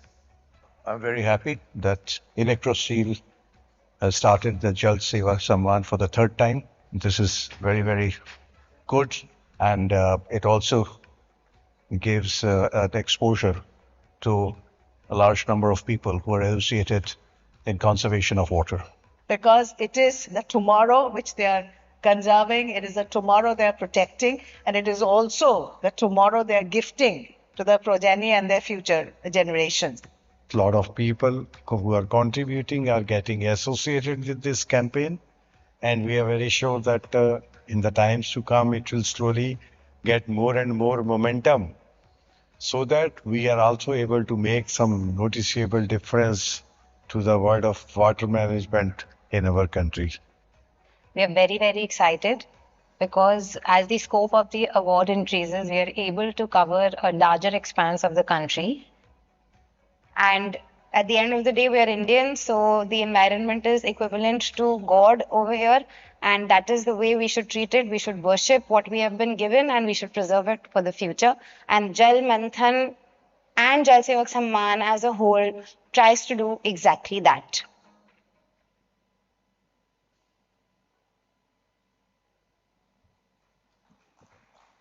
I now welcome our esteemed jury members, Dr. Kalyan Rudra, Ms. Sriti Banerjee, Mr. Somen Mitra, and Mr. Sunil Katyal. Please come up on stage.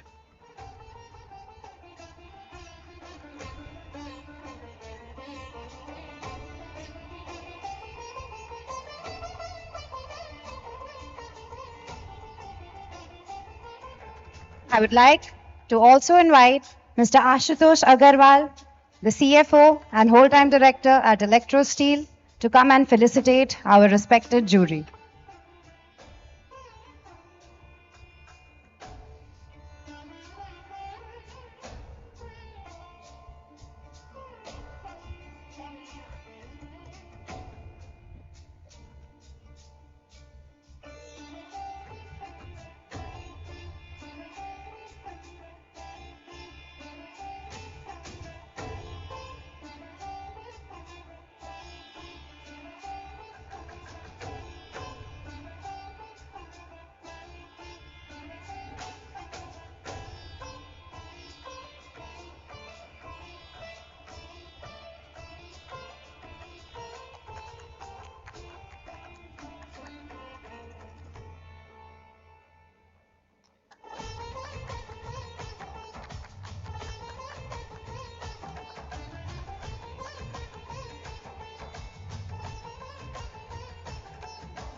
Thank you so much, our esteemed jury members, and Ashutosh ji. Please have a seat. Thank you.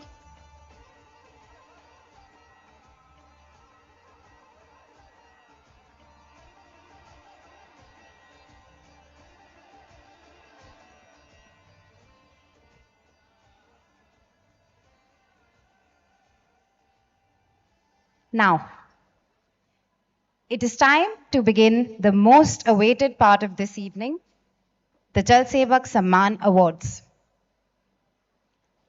Our first award is winner in the individual category, and it goes to Srimati Leelaboti Mahato from Jhargram, West Bengal. But before we invite her on stage, I request the AV team to kindly play the AV for her.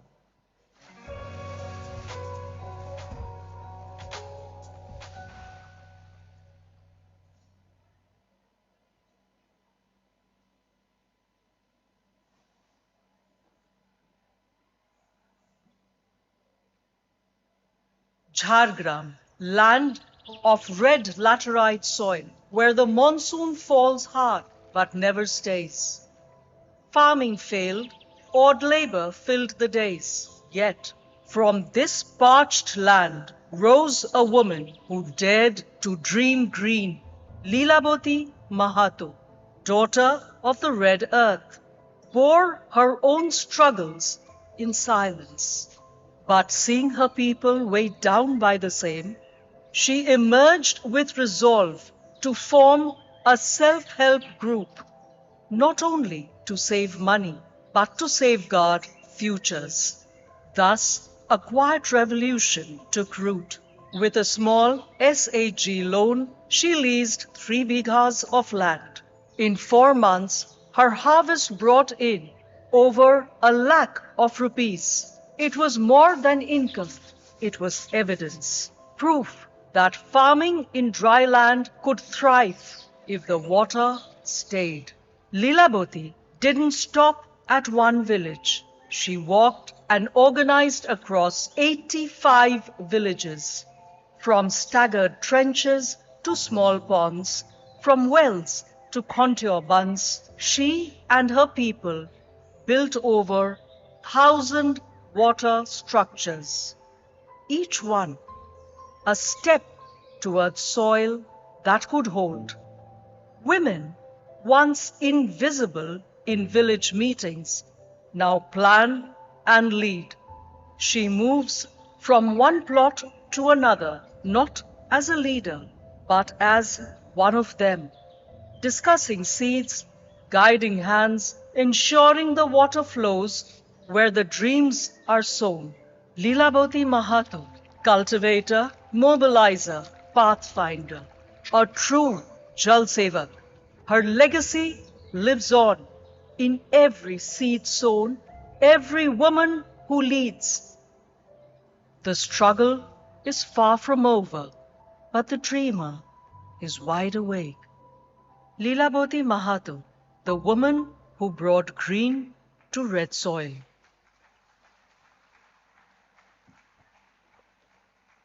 Ladies and gentlemen, please put your hands together as we invite our first awardee, Ms. Leelavati Mahato, to come up on stage.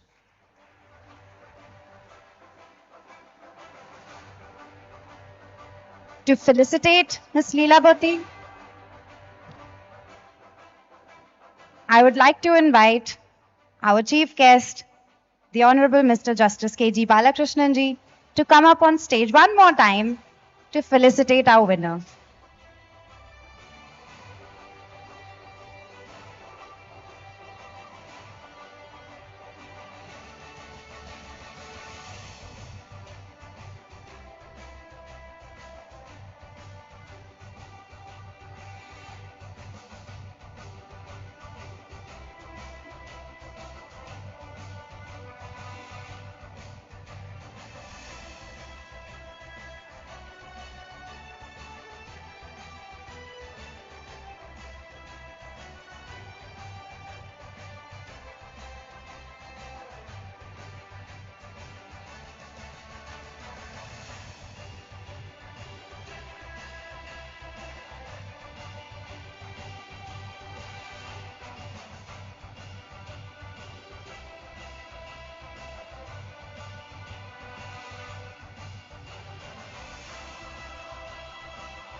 Congratulations, Leelaboti ji. Please share a few words with us. कुछ आके कहिए दो शब्द. Sir, thank you so much for coming on stage.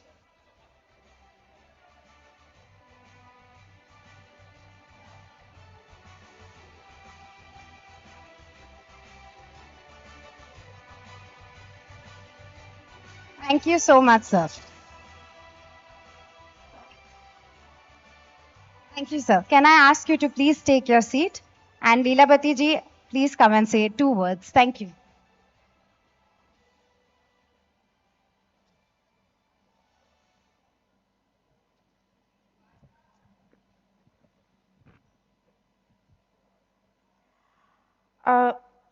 সবাইকে ধন্যবাদ এবং নমস্কার।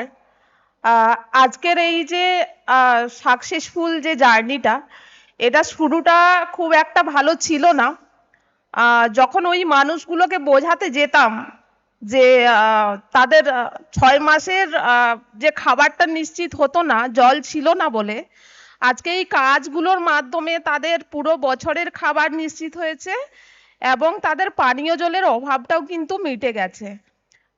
তো তারা অ্যাকচুয়ালি একদম ট্রাইবেল, তাদেরকে বোঝাতে, তাদের সঙ্গে থেকে, তাদের পাশে থেকে এই জিনিসগুলো বুঝিয়ে স্কিমগুলো তাদেরকে এগিয়ে নিয়ে যাওয়া এবং তারা যে এটা বুঝে, তাদের ভালো ব্যাপারটা বুঝে যে তারা বাড়িতেই থেকে, মানে মাইগ্রেন্ট লেবার থেকে বাড়িতেই থেকে চাষবাস করে নিজের আর্থিক অবস্থাটা সচ্ছল করেছে। এটা করতে পেরে আমি অনেক ধন্য, নিজেকে অনেক ধন্য মনে করি।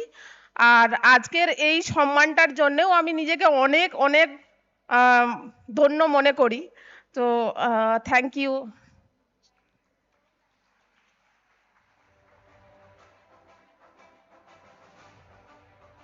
Once again, congratulations, Leelaboti ji. Please have a seat. Our next award is for the first runner-up in the individual category, and it goes to Mr. James Hirenj from Jharkhand. Can we please have his AV? Thank you.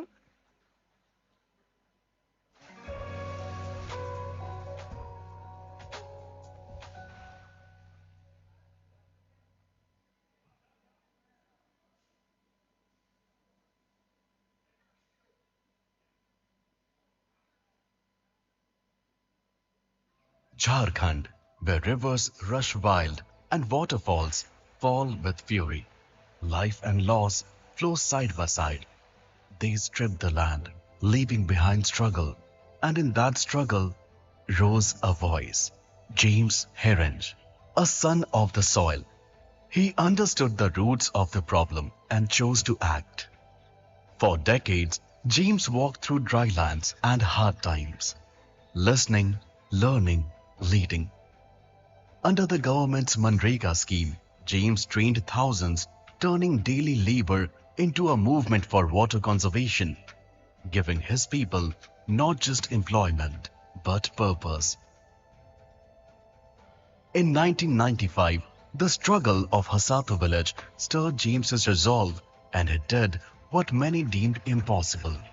A high dam of hope, sculpted with stone and mortar. From its spine stretched veins of life, canals, ponds, and smaller dams, reviving fields once cracked and barren. The underground water rose, the crops returned, and with them the dignity of people who had waited too long. Even today, James travels village to village, speaking not as a savior, but as one of them. He listens, he guides, he helps repair what they have built. So the water they saved finds its way to the fields even in the harshest season. Recognized on Satyamev Jayate, revered across Latehar, yet James's vision flows further. To turn the very torrents that once destroyed into electricity, using the dam's flow to brighten lives. James Herring, reformer, dam builder, dreamer. His legacy does not rest in memory, but in motion, flowing forward in every season, every field, every drop that carries tomorrow. James Herring, between the torrent and the tribe.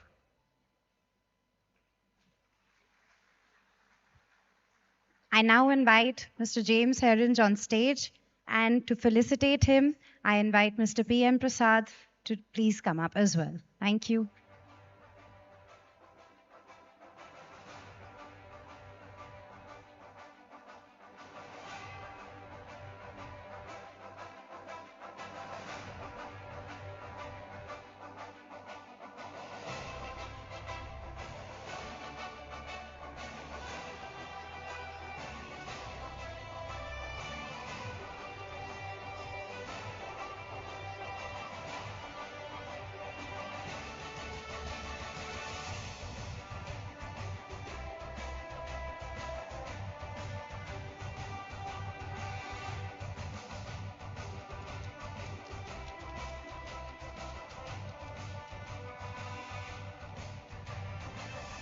Thank you so much, Mr. Prasad. Please have a seat. James sir, please share 2 words. 2 शब्द आके कहिए.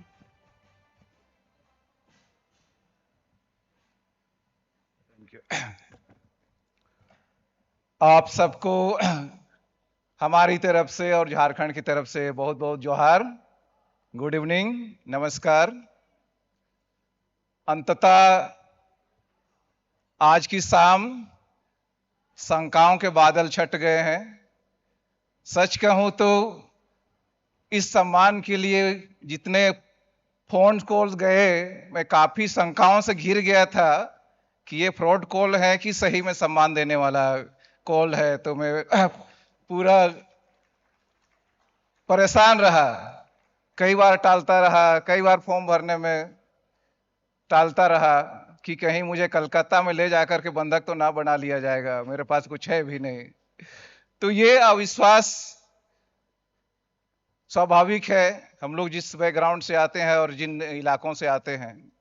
लेकिन आज Electrosteel को बहुत बहुत धन्यवाद कि आपने मुझे इस लायक समझा. मैं तो एक अदना सा आदमी है और इतने सारे फॉर्मल, इनफॉर्मल, डायरेक्टर, जस्टिस और ना जाने कितने नीति निर्माता लोग आप लोग मौजूद हैं. और मामूली से गांव जहां हम लोग काम करते हैं, वहां से आपने मुझे पहचाना, मुझे इस लायक समझा. मेरे जीवन की अपना एक ही मकसद है कि मैं किसी भी जरूरतमंद इंसान के लिए अगर उनके जीवन में चंद बूंद खुशियों की ला सकूं तो यही मेरे लिए जीवन का सबसे बड़ा सम्मान होगा। और आप सबसे यहां उपस्थित दो विनय जरूर करूंगा कि जितना एक आदिवासी होने के नाते जितना देश के प्रति लोगों के मन में शंकाएं हैं और जितना हम लोग एक मंच पर बैठे हैं, ये दूरियां अगर संवाद के रूप में कायम रहेगा तो निश्चित तौर पर हमारे जैसे और भी लोग हैं वो अपने विजन में दिग्भ्रमित हो जाते हैं जब उनको न्यायपालिका परेशान करती है, कार्यपालिका परेशान करती है। क्योंकि आदिवासी अपने जब हम पानी की बात कर रहे हैं, जल की बात कर रहे हैं, तो बगैर जंगल की बात किए, बगैर मिट्टी की बात किए हम सिंगल जल की बात नहीं कर सकते हैं।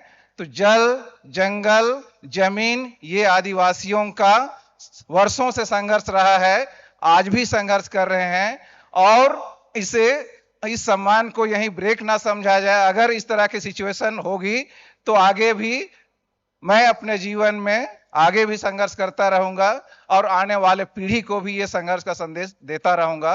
आप सबने सम्मान दिया, इस लायक समझा, बहुत बहुत शुक्रिया, बहुत बहुत धन्यवाद। धन्यवाद। जय Jharkhand.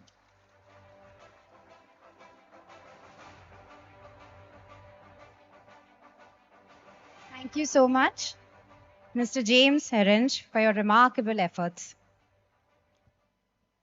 Let us now move on to the winners in the organization categories. Our third winner for the evening is the winner in the organization category, and the award goes to Aapka Aanchal from Bihar. Can we see their journey, please?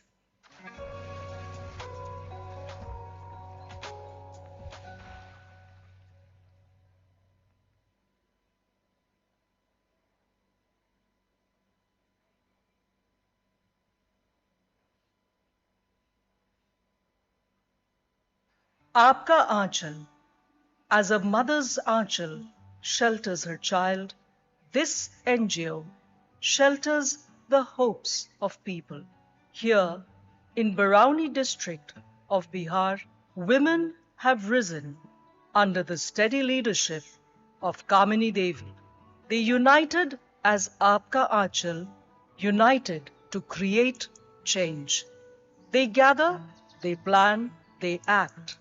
Their hands dig ponds that hold the monsoon's gift, restoring life to lands once dry and cracked.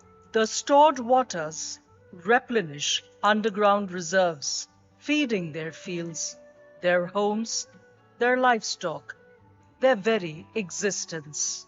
Season after season, they carve trenches that yield vegetables and fruits, turning barren soil into a steady harvest. They tend the canals with care, ensuring water flows to where it's needed most. Their strength flows beyond farmland to the river itself. They clear the Ganga's branches of the invasive Jal Kumbhi, making its water usable once again. And from these water hyacinths, they craft biocomposite fertilizers. But their vision does not end with today's work. It stretches into the classrooms of tomorrow, where they speak to young minds about water, about care, about the duty each drop asks of us. From cleaning rivers choked with hyacinths to digging thousands of water conservation pits, Aapka Aanchal has shown that collective action can change everything. Hundreds now farm again, rivers breathe again, and the land breathes life even in the harshest summers. Aapka Aanchal, reviving water, restoring hope.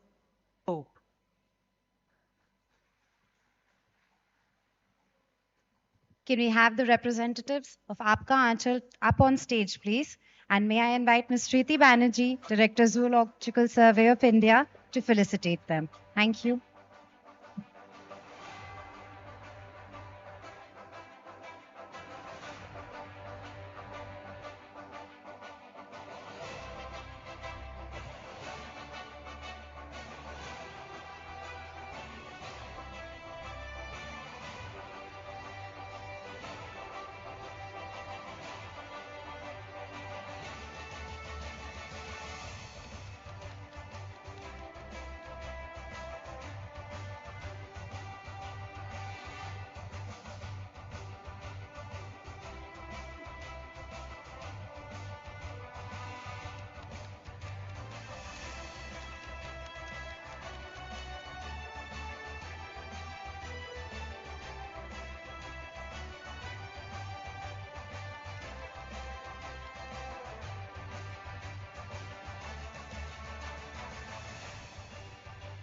Thank you, Shriti ma'am.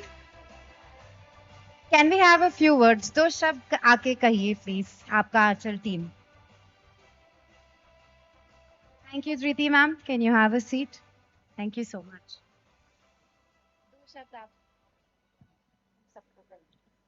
सम्मानित इस जल सेवक सम्मान में उपस्थित इस hall में तमाम हमारे गार्जियन और इस अभियान को आगे बढ़ाने वाले हमारे सिपाही और इलेक्ट्रोस्टील जल सेवक सम्मान को आयोजन करने वाले तमाम आयोजक, मैं आपका आंचल बिहार की तरफ से आप सभी लोगों का अभिनंदन करती हूँ, स्वागत करती हूँ।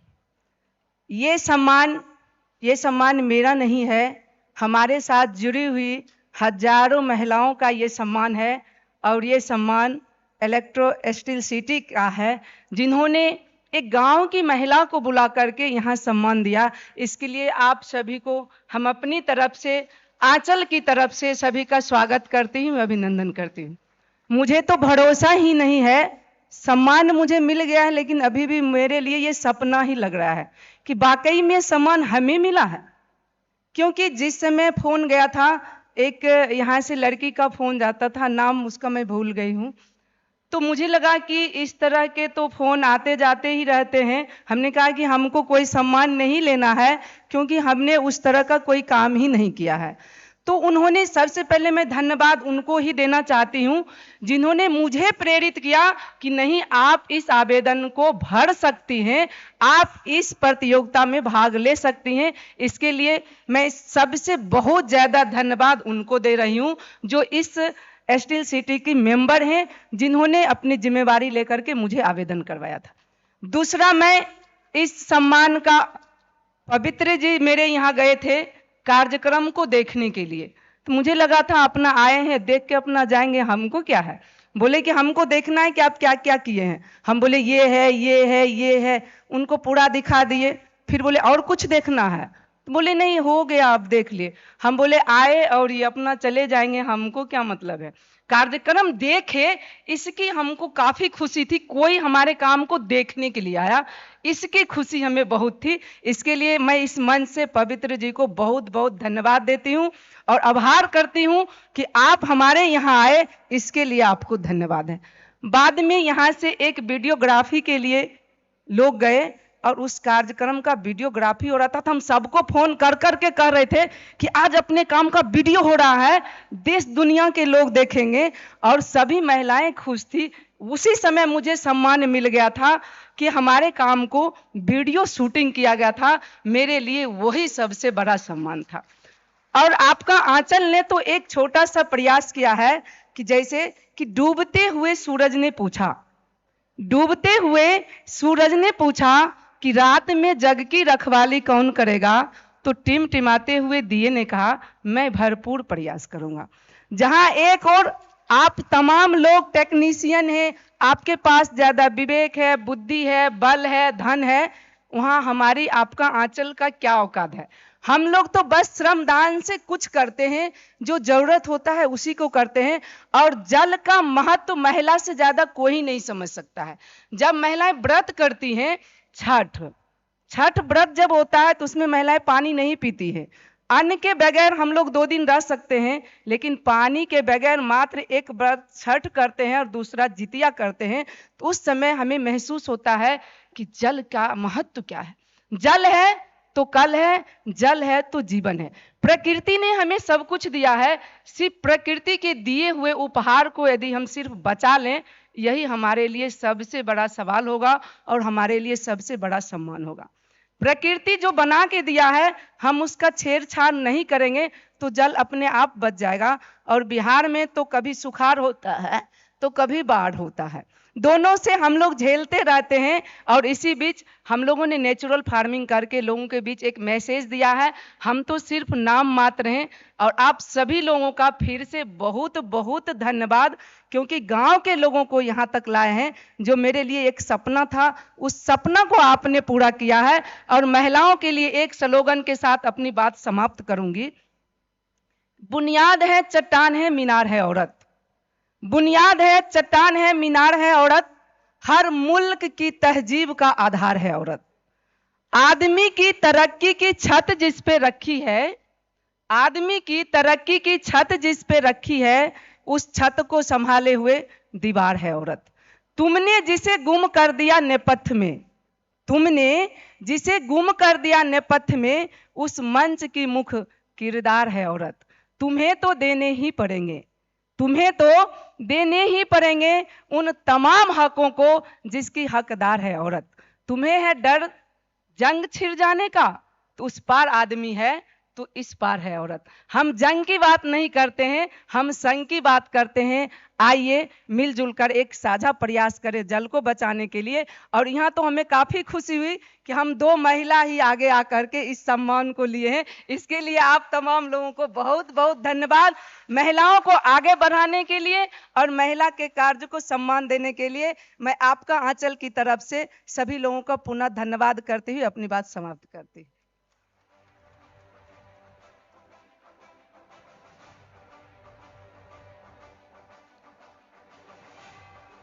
Thank you so much for those such motivating words.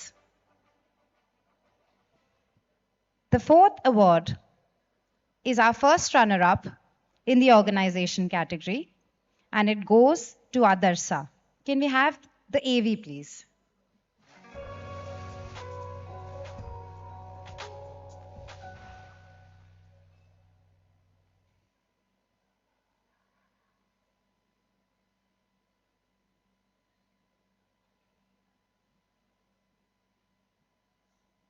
In Odisha's Sambalpur district, the mighty Hirakud Dam stood for decades. Yet, the shadow of drought lingered until Adarsa stepped forward, not as outsiders, but as one with the people. They saw the problem and they acted. Their work began with the land itself, building trenches and loose boulder structures to hold back the water, to give it time to seep deep into the soil. Each pond they dug became more than a pool of rain. It became a storehouse of the future. In regular meetings, they mapped the needs of each village, each field. They knew that every drop must have a purpose. Slowly, the scattered ponds began to connect into a lifeline for the region. Adarsa never settled for what was sufficient. They channeled mountain streams, created underground pipelines, and ensured a gravity-based water distribution system for the homes and the roots of every crop. Today, wells stand full and the fields thrive. Vegetables and fruits spilling from the land like a gallery of living harvests. What was once uncertain is now steady. Through persistence, they have built more than irrigation. They have built belief and a system of progress. Their work is proof that change does not arrive in a single season. It is cultivated drop by drop from every well they fill and every root they nurture. Others are plants, not just water in the soil, but tomorrow in the heart of the land. Adarsa, Water for every farm, hope for every home. Can we have the representatives of Adarsa to kindly come up on stage? And to felicitate Adarsa, may I invite Mr. Shomen Mitra to kindly come on stage, please. Thank you.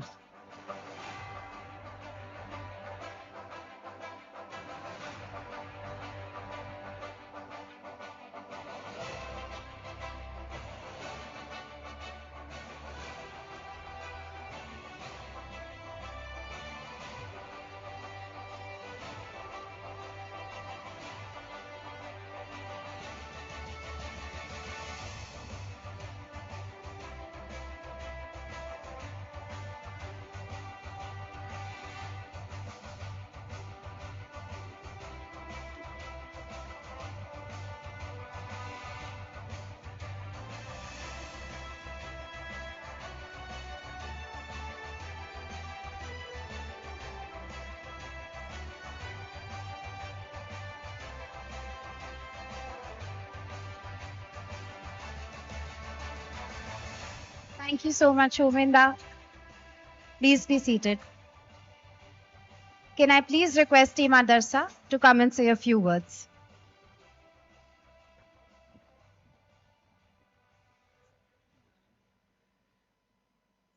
Electrosteel जल सेवक समाज जो आयोजक है उनको आदर्श का तरफ से बहुत बहुत कृतज्ञता और धन्यवाद ज्ञापन करते हैं।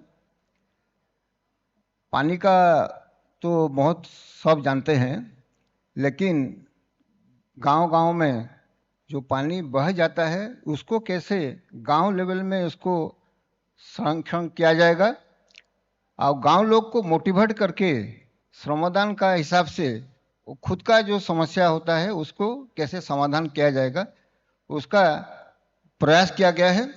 उसका साथ साथ हम साइंस को थोड़ा जोड़ दिया है। तो ग्रेविटी जो फोर्स होता है, पानी का धर्म होता है, ऊपर से नीचे जाता है।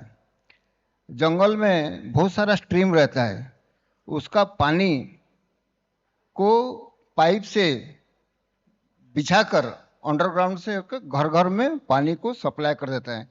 इसमें कुछ अप्लाई नहीं किया है, सिंपल ग्रेविटी फोर्स साइंस को अप्लाई करके 24 आवर्स इरिगेशन के लिए, किचन गार्डन के लिए, उनका सैनिटेशन के लिए, बहुत सारे काम के लिए इसको इस्तेमाल किया गया है। 6 ठो गांव में इसको भरपूर काम किया गया है, जिसको बहुत सारे दूसरा गांव में इसको रेप्लिकेट किया गया है। उसका साथ साथ जो रेन वाटर बह जाता है उसको हमने, उसका जो महत्व है गांव में, उसको जल्दी से नहीं करते, लेकिन बहुत सारे मोटिवेट करना पड़ता है। तो श्रमदान का एक ठो अस्त्र हम व्यवहार किया है।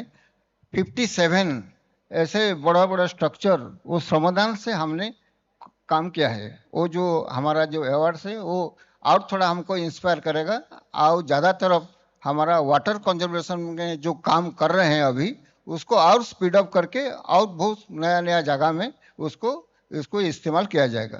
थैंक यू इलेक्ट्रोस्टील एंड जल सेवक समाज। नमस्ते।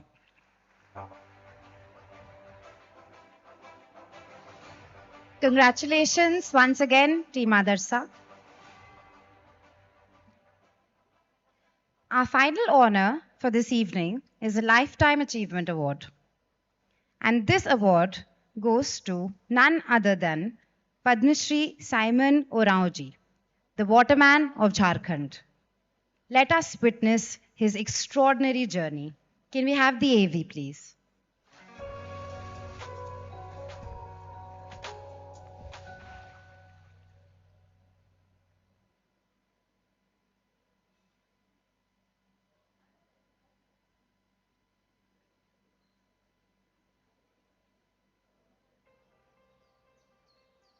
The name Simon Orao needs no introduction in Jharkhand, but to the rest of the world, he is not merely a man, he is a phenomenon.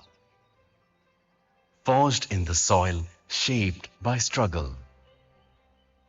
For decades, in the land of waterfalls, water gushed into the land, marking destruction, leaving behind cracked soil, failed crops, and hopeless eyes. Today, villages thrive, 3 crops a year, lush green fields, and water in every home, all because of one man's dream. The man who stood between despair and transformation. By his sheer determination to transform the land, he began digging, first in his own courtyard, then beyond, pond by pond, dam by dam. For 25 years, he and his community reshaped the land, raising the water table, taming the flood, planting thousands of trees each year to hold the soil in a rooted embrace. Once barren, the land now yields over 20,000 tons of vegetables each year. Not just feeding, but funding futures. Even today, every Tuesday morning, the village gathers in a hall built by Simon to plan their land, their labor, and their shared tomorrow. A Padma Shri awardee, honored as the Waterman of Jharkhand. Yet, beyond titles and medals, his true legacy flows in the lives he has nurtured. A legacy that will endure for generations to come. Simon Orao, the Waterman of Jharkhand. May I now invite his son, Mr. Sudhir Minch, to the stage. And I would request our whole-time director, Mr. Madhav Kejriwal, to kindly felicitate him with the Lifetime Achievement Award.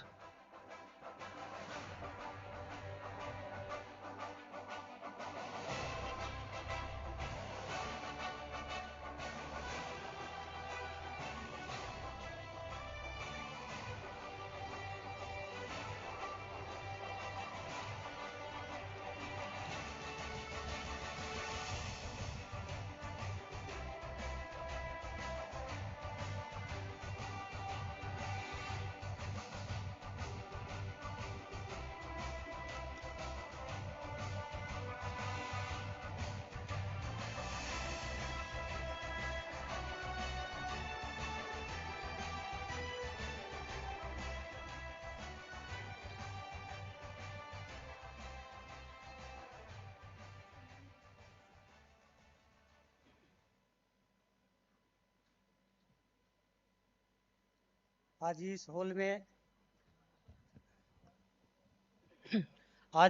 Hall में उपस्थित Simone बाबा या Simone Oraon की ओर से सबों को जोहार, नमस्ते।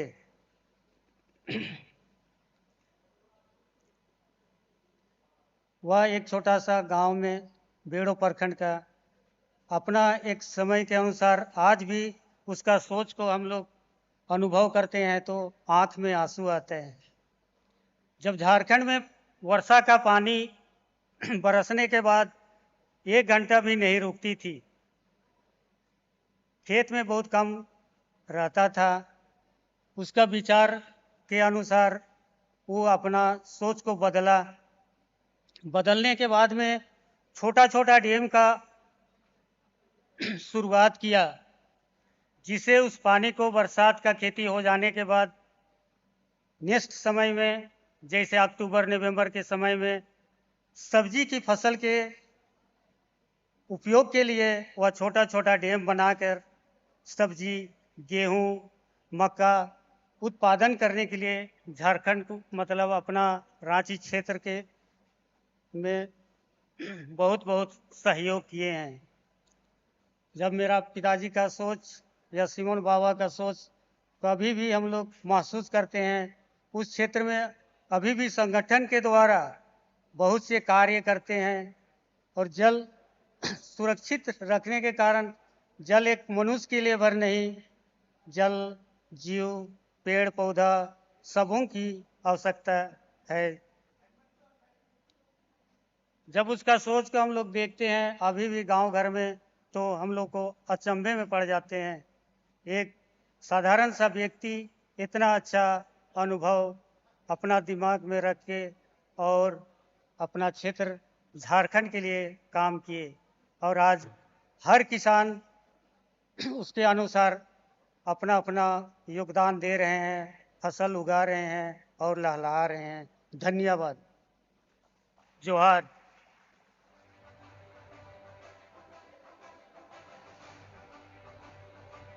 Thank you so much, Sudhir ji.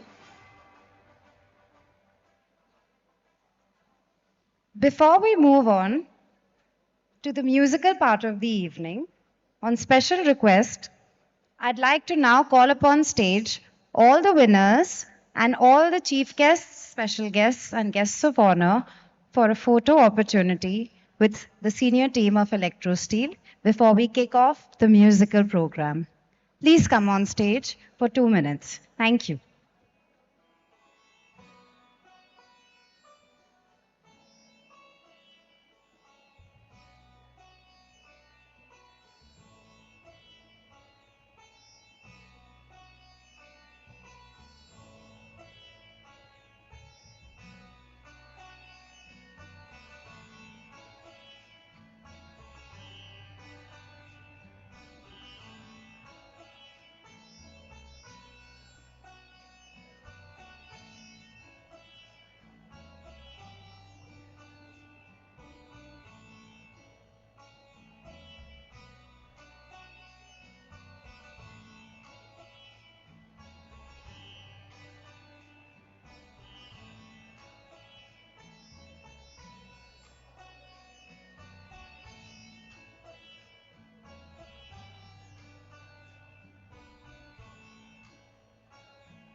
Can we have the senior members of the Electrosteel family on stage, please?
Now, as the evening progresses, we are delighted to bring to you a special performance by Pandit Tejendra Narayan Mazumdar.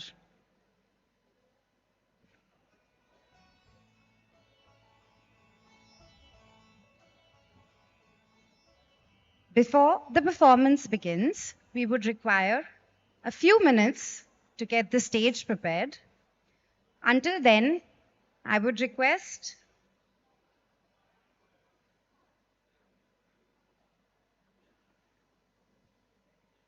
for a couple of minutes before Pandit Ji's performance begins. Meanwhile, we'll show you a few behind-the-scenes content that we have captured for everything that has been happening since 3 o'clock over here during the Jal Manthan including the Jal Pravaah and the Jal Summit. So please stay tuned while we wait and while the stage is getting prepared. Thank you.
Hey.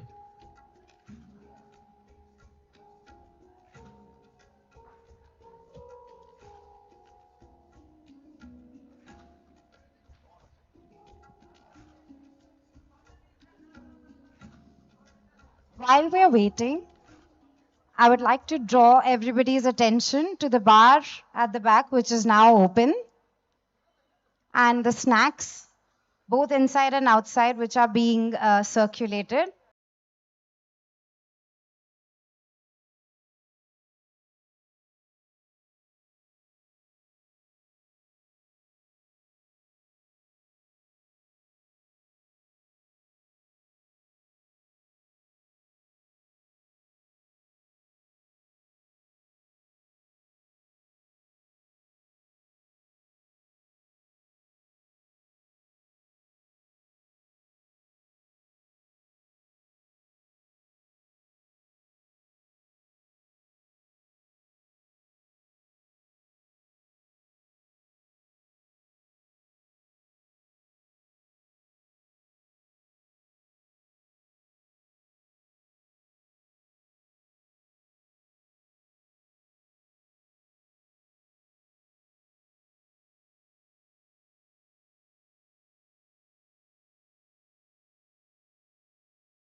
Evening, everybody.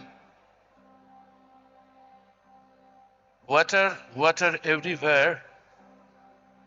Not a drop to drink, but we are here to drench our souls with it. Jal is the key to not only our existence, our gathering here at ITC Royal Bengal for Electrosteel, but also to us uniting musically with Indian raga, folk, and jazz. Our presentation, name of the band, Solati Do. I would like to thank Electrosteel for giving us this wonderful opportunity to this august audience. I have wonderful musicians with us. Right from the left, the brilliant Nirmal Lode on flute, very popular keyboard player, one of my best accompanist so far in keyboard, Pulak Sarkar on keyboard,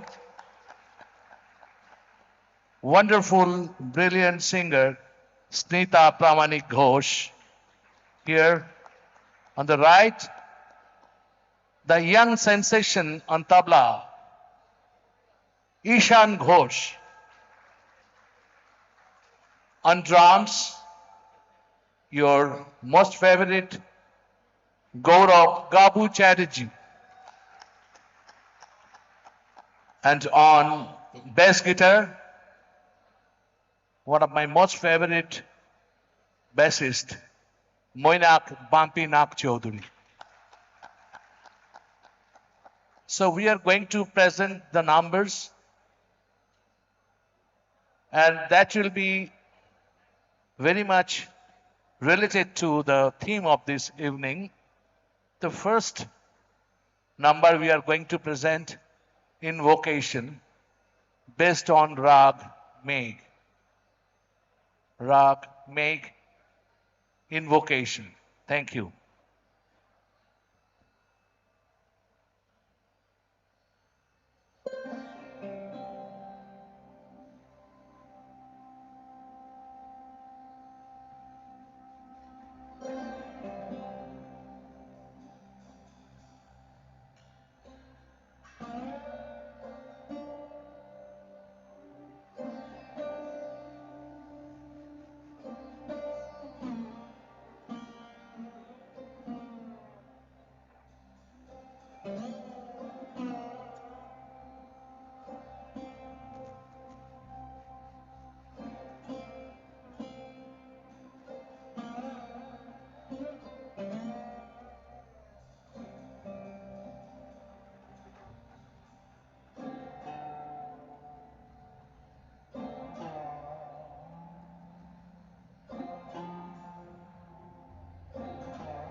The next piece, Rooted in Rain. It's a piece collaborating with the Bhojpuri folk song, Rooted in Rain, based on the ragas Tilakamad and Mand.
The next piece, droplets of memory,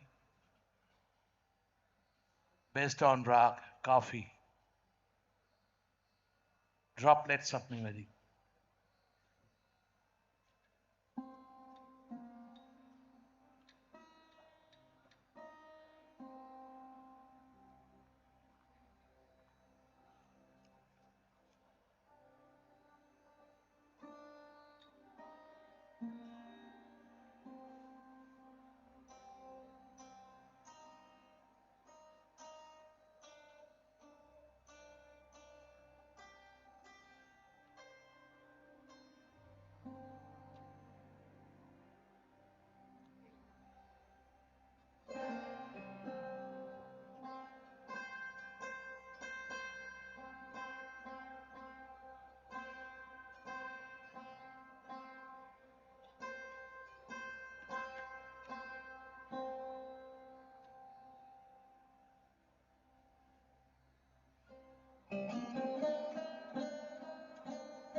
আশায় ঘুরিলাম কারো কাছে আমার মন দুঃখে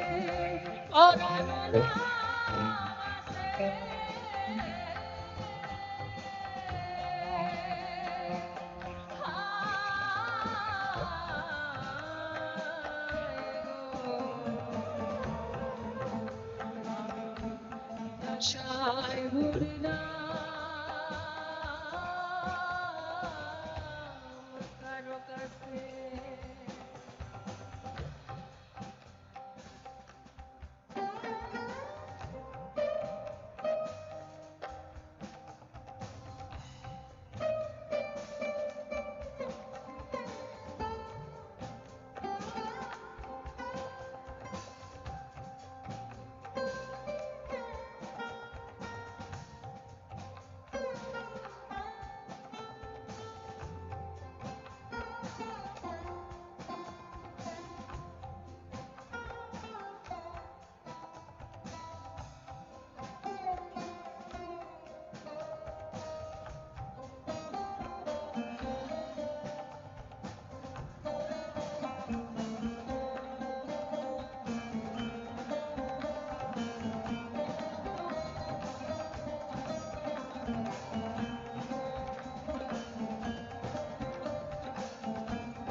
Last piece, Splash of Love. It's a collaboration with an Odia song, Rag Mix Kamaj, Mishra Kamaj, Splash of Love.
Thank you very much.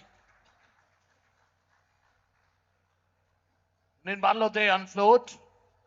Thank you. Pulak Sarkar on keyboard.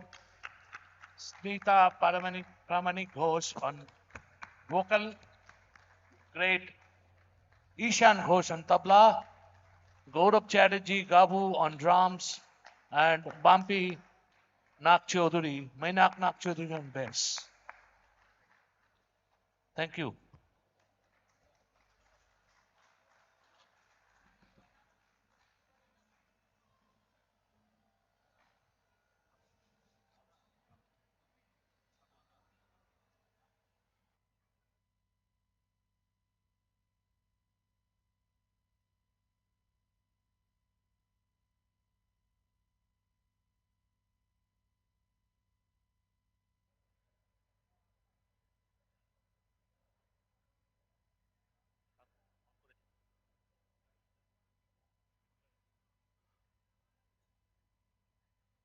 Let's finish.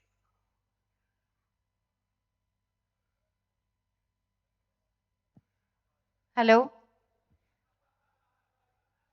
Thank you so much for such a soulful and mesmerizing performance, Panditji. I would like to now call upon stage our President Domestic Sales and our President Export and OMC, Mr. Rajesh Daga and Mr. Piyush Lohia, to felicitate the fine maestro that we have among us. Before coming there, last but not the least, our great sound engineer Gautam Basu here, for whom actually you have heard so nicely. Great job, Gautam. Thank you so much, sir.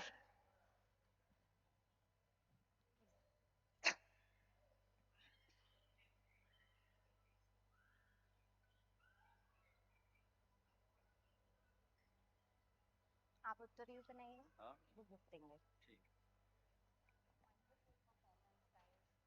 Absolutely wonderful. খুব ভালো হয়েছে। Sir, so many genres. One after the other, so many genres. I was amazed. Just for you, I had to think that. Thank you so much, sir. Dagaji, please. आइए photo op. Sir, can I have a picture with you one and then whole team one? Sir, both.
Thank you so much, sir. It was indeed, something else altogether. That's all I have words for at the moment.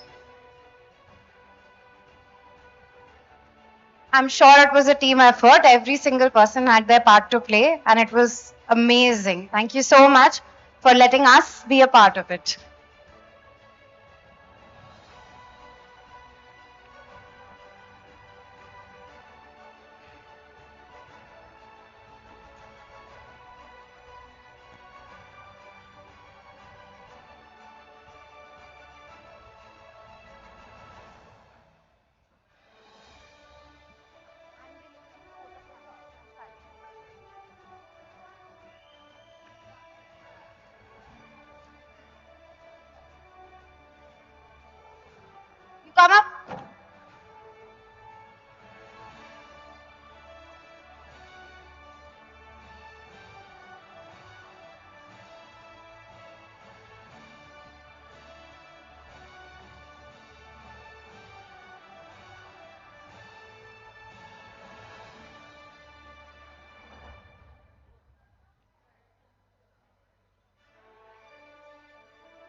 Thank you so much. Thank you.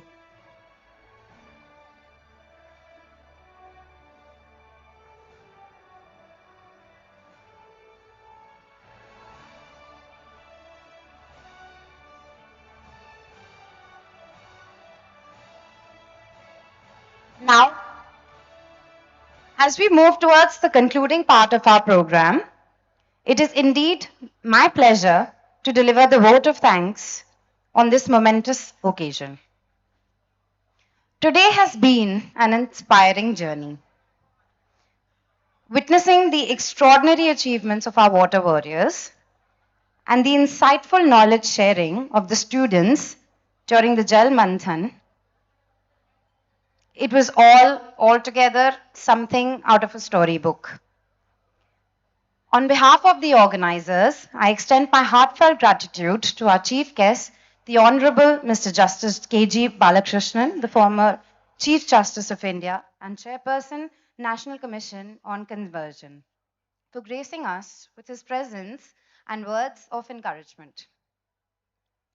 Our sincere thanks also goes to our guests of honor, Mr. P.M. Prasad, Chairman, Coal India Limited, Dr. Dhriti Banerjee, Director, Zoological Survey of India, for joining us and adding immense value to this event. I also warmly thank the participating schools whose enthusiasm has made Jal Manthan such a vibrant success. A special word of appreciation to our distinguished panelists, Mr. Avinash Mishra, Dr. Kalyan Rudra, Mr. Ranjan K. Panda, and Mr. Madhav Kejriwal for their enlightening deliberations, and to our speakers, Ms. Jyoti Sharma and Ms. Priyam Budhia, for their inspiring perspectives. Our deepest gratitude is extended to our esteemed jury members, Dr. Kalyan Rudra, Dr. Dhriti Banerjee, Mr. Shomin Mitra, and our very own Mr. Sunil Katyal for their dedicated efforts. We are also deeply honored to have witnessed the soulful performance of Pandit Tejendra Narayan Mazumdar and his fellow musicians who have elevated the spirit of this occasion. A heartfelt thanks to the entire core committee and the organizing committee whose hard work has made this event possible. My congratulations to all the winners once again. Your achievements are a beacon of inspiration. And last but not least, we extend our gratitude and our compliments to our event partner, Navkrit, Brand Solution, and our PR agency, Sagittarius, for their constant support and their efforts to make this event such an amazing success. Finally, I invite you all to join us for some dinner and some fellowship. We keenly look forward to your continued support and presence in the coming years as we take this movement to a wider spectrum and inspire many more water warriors. Thank you, Namaste, and Jai Hind.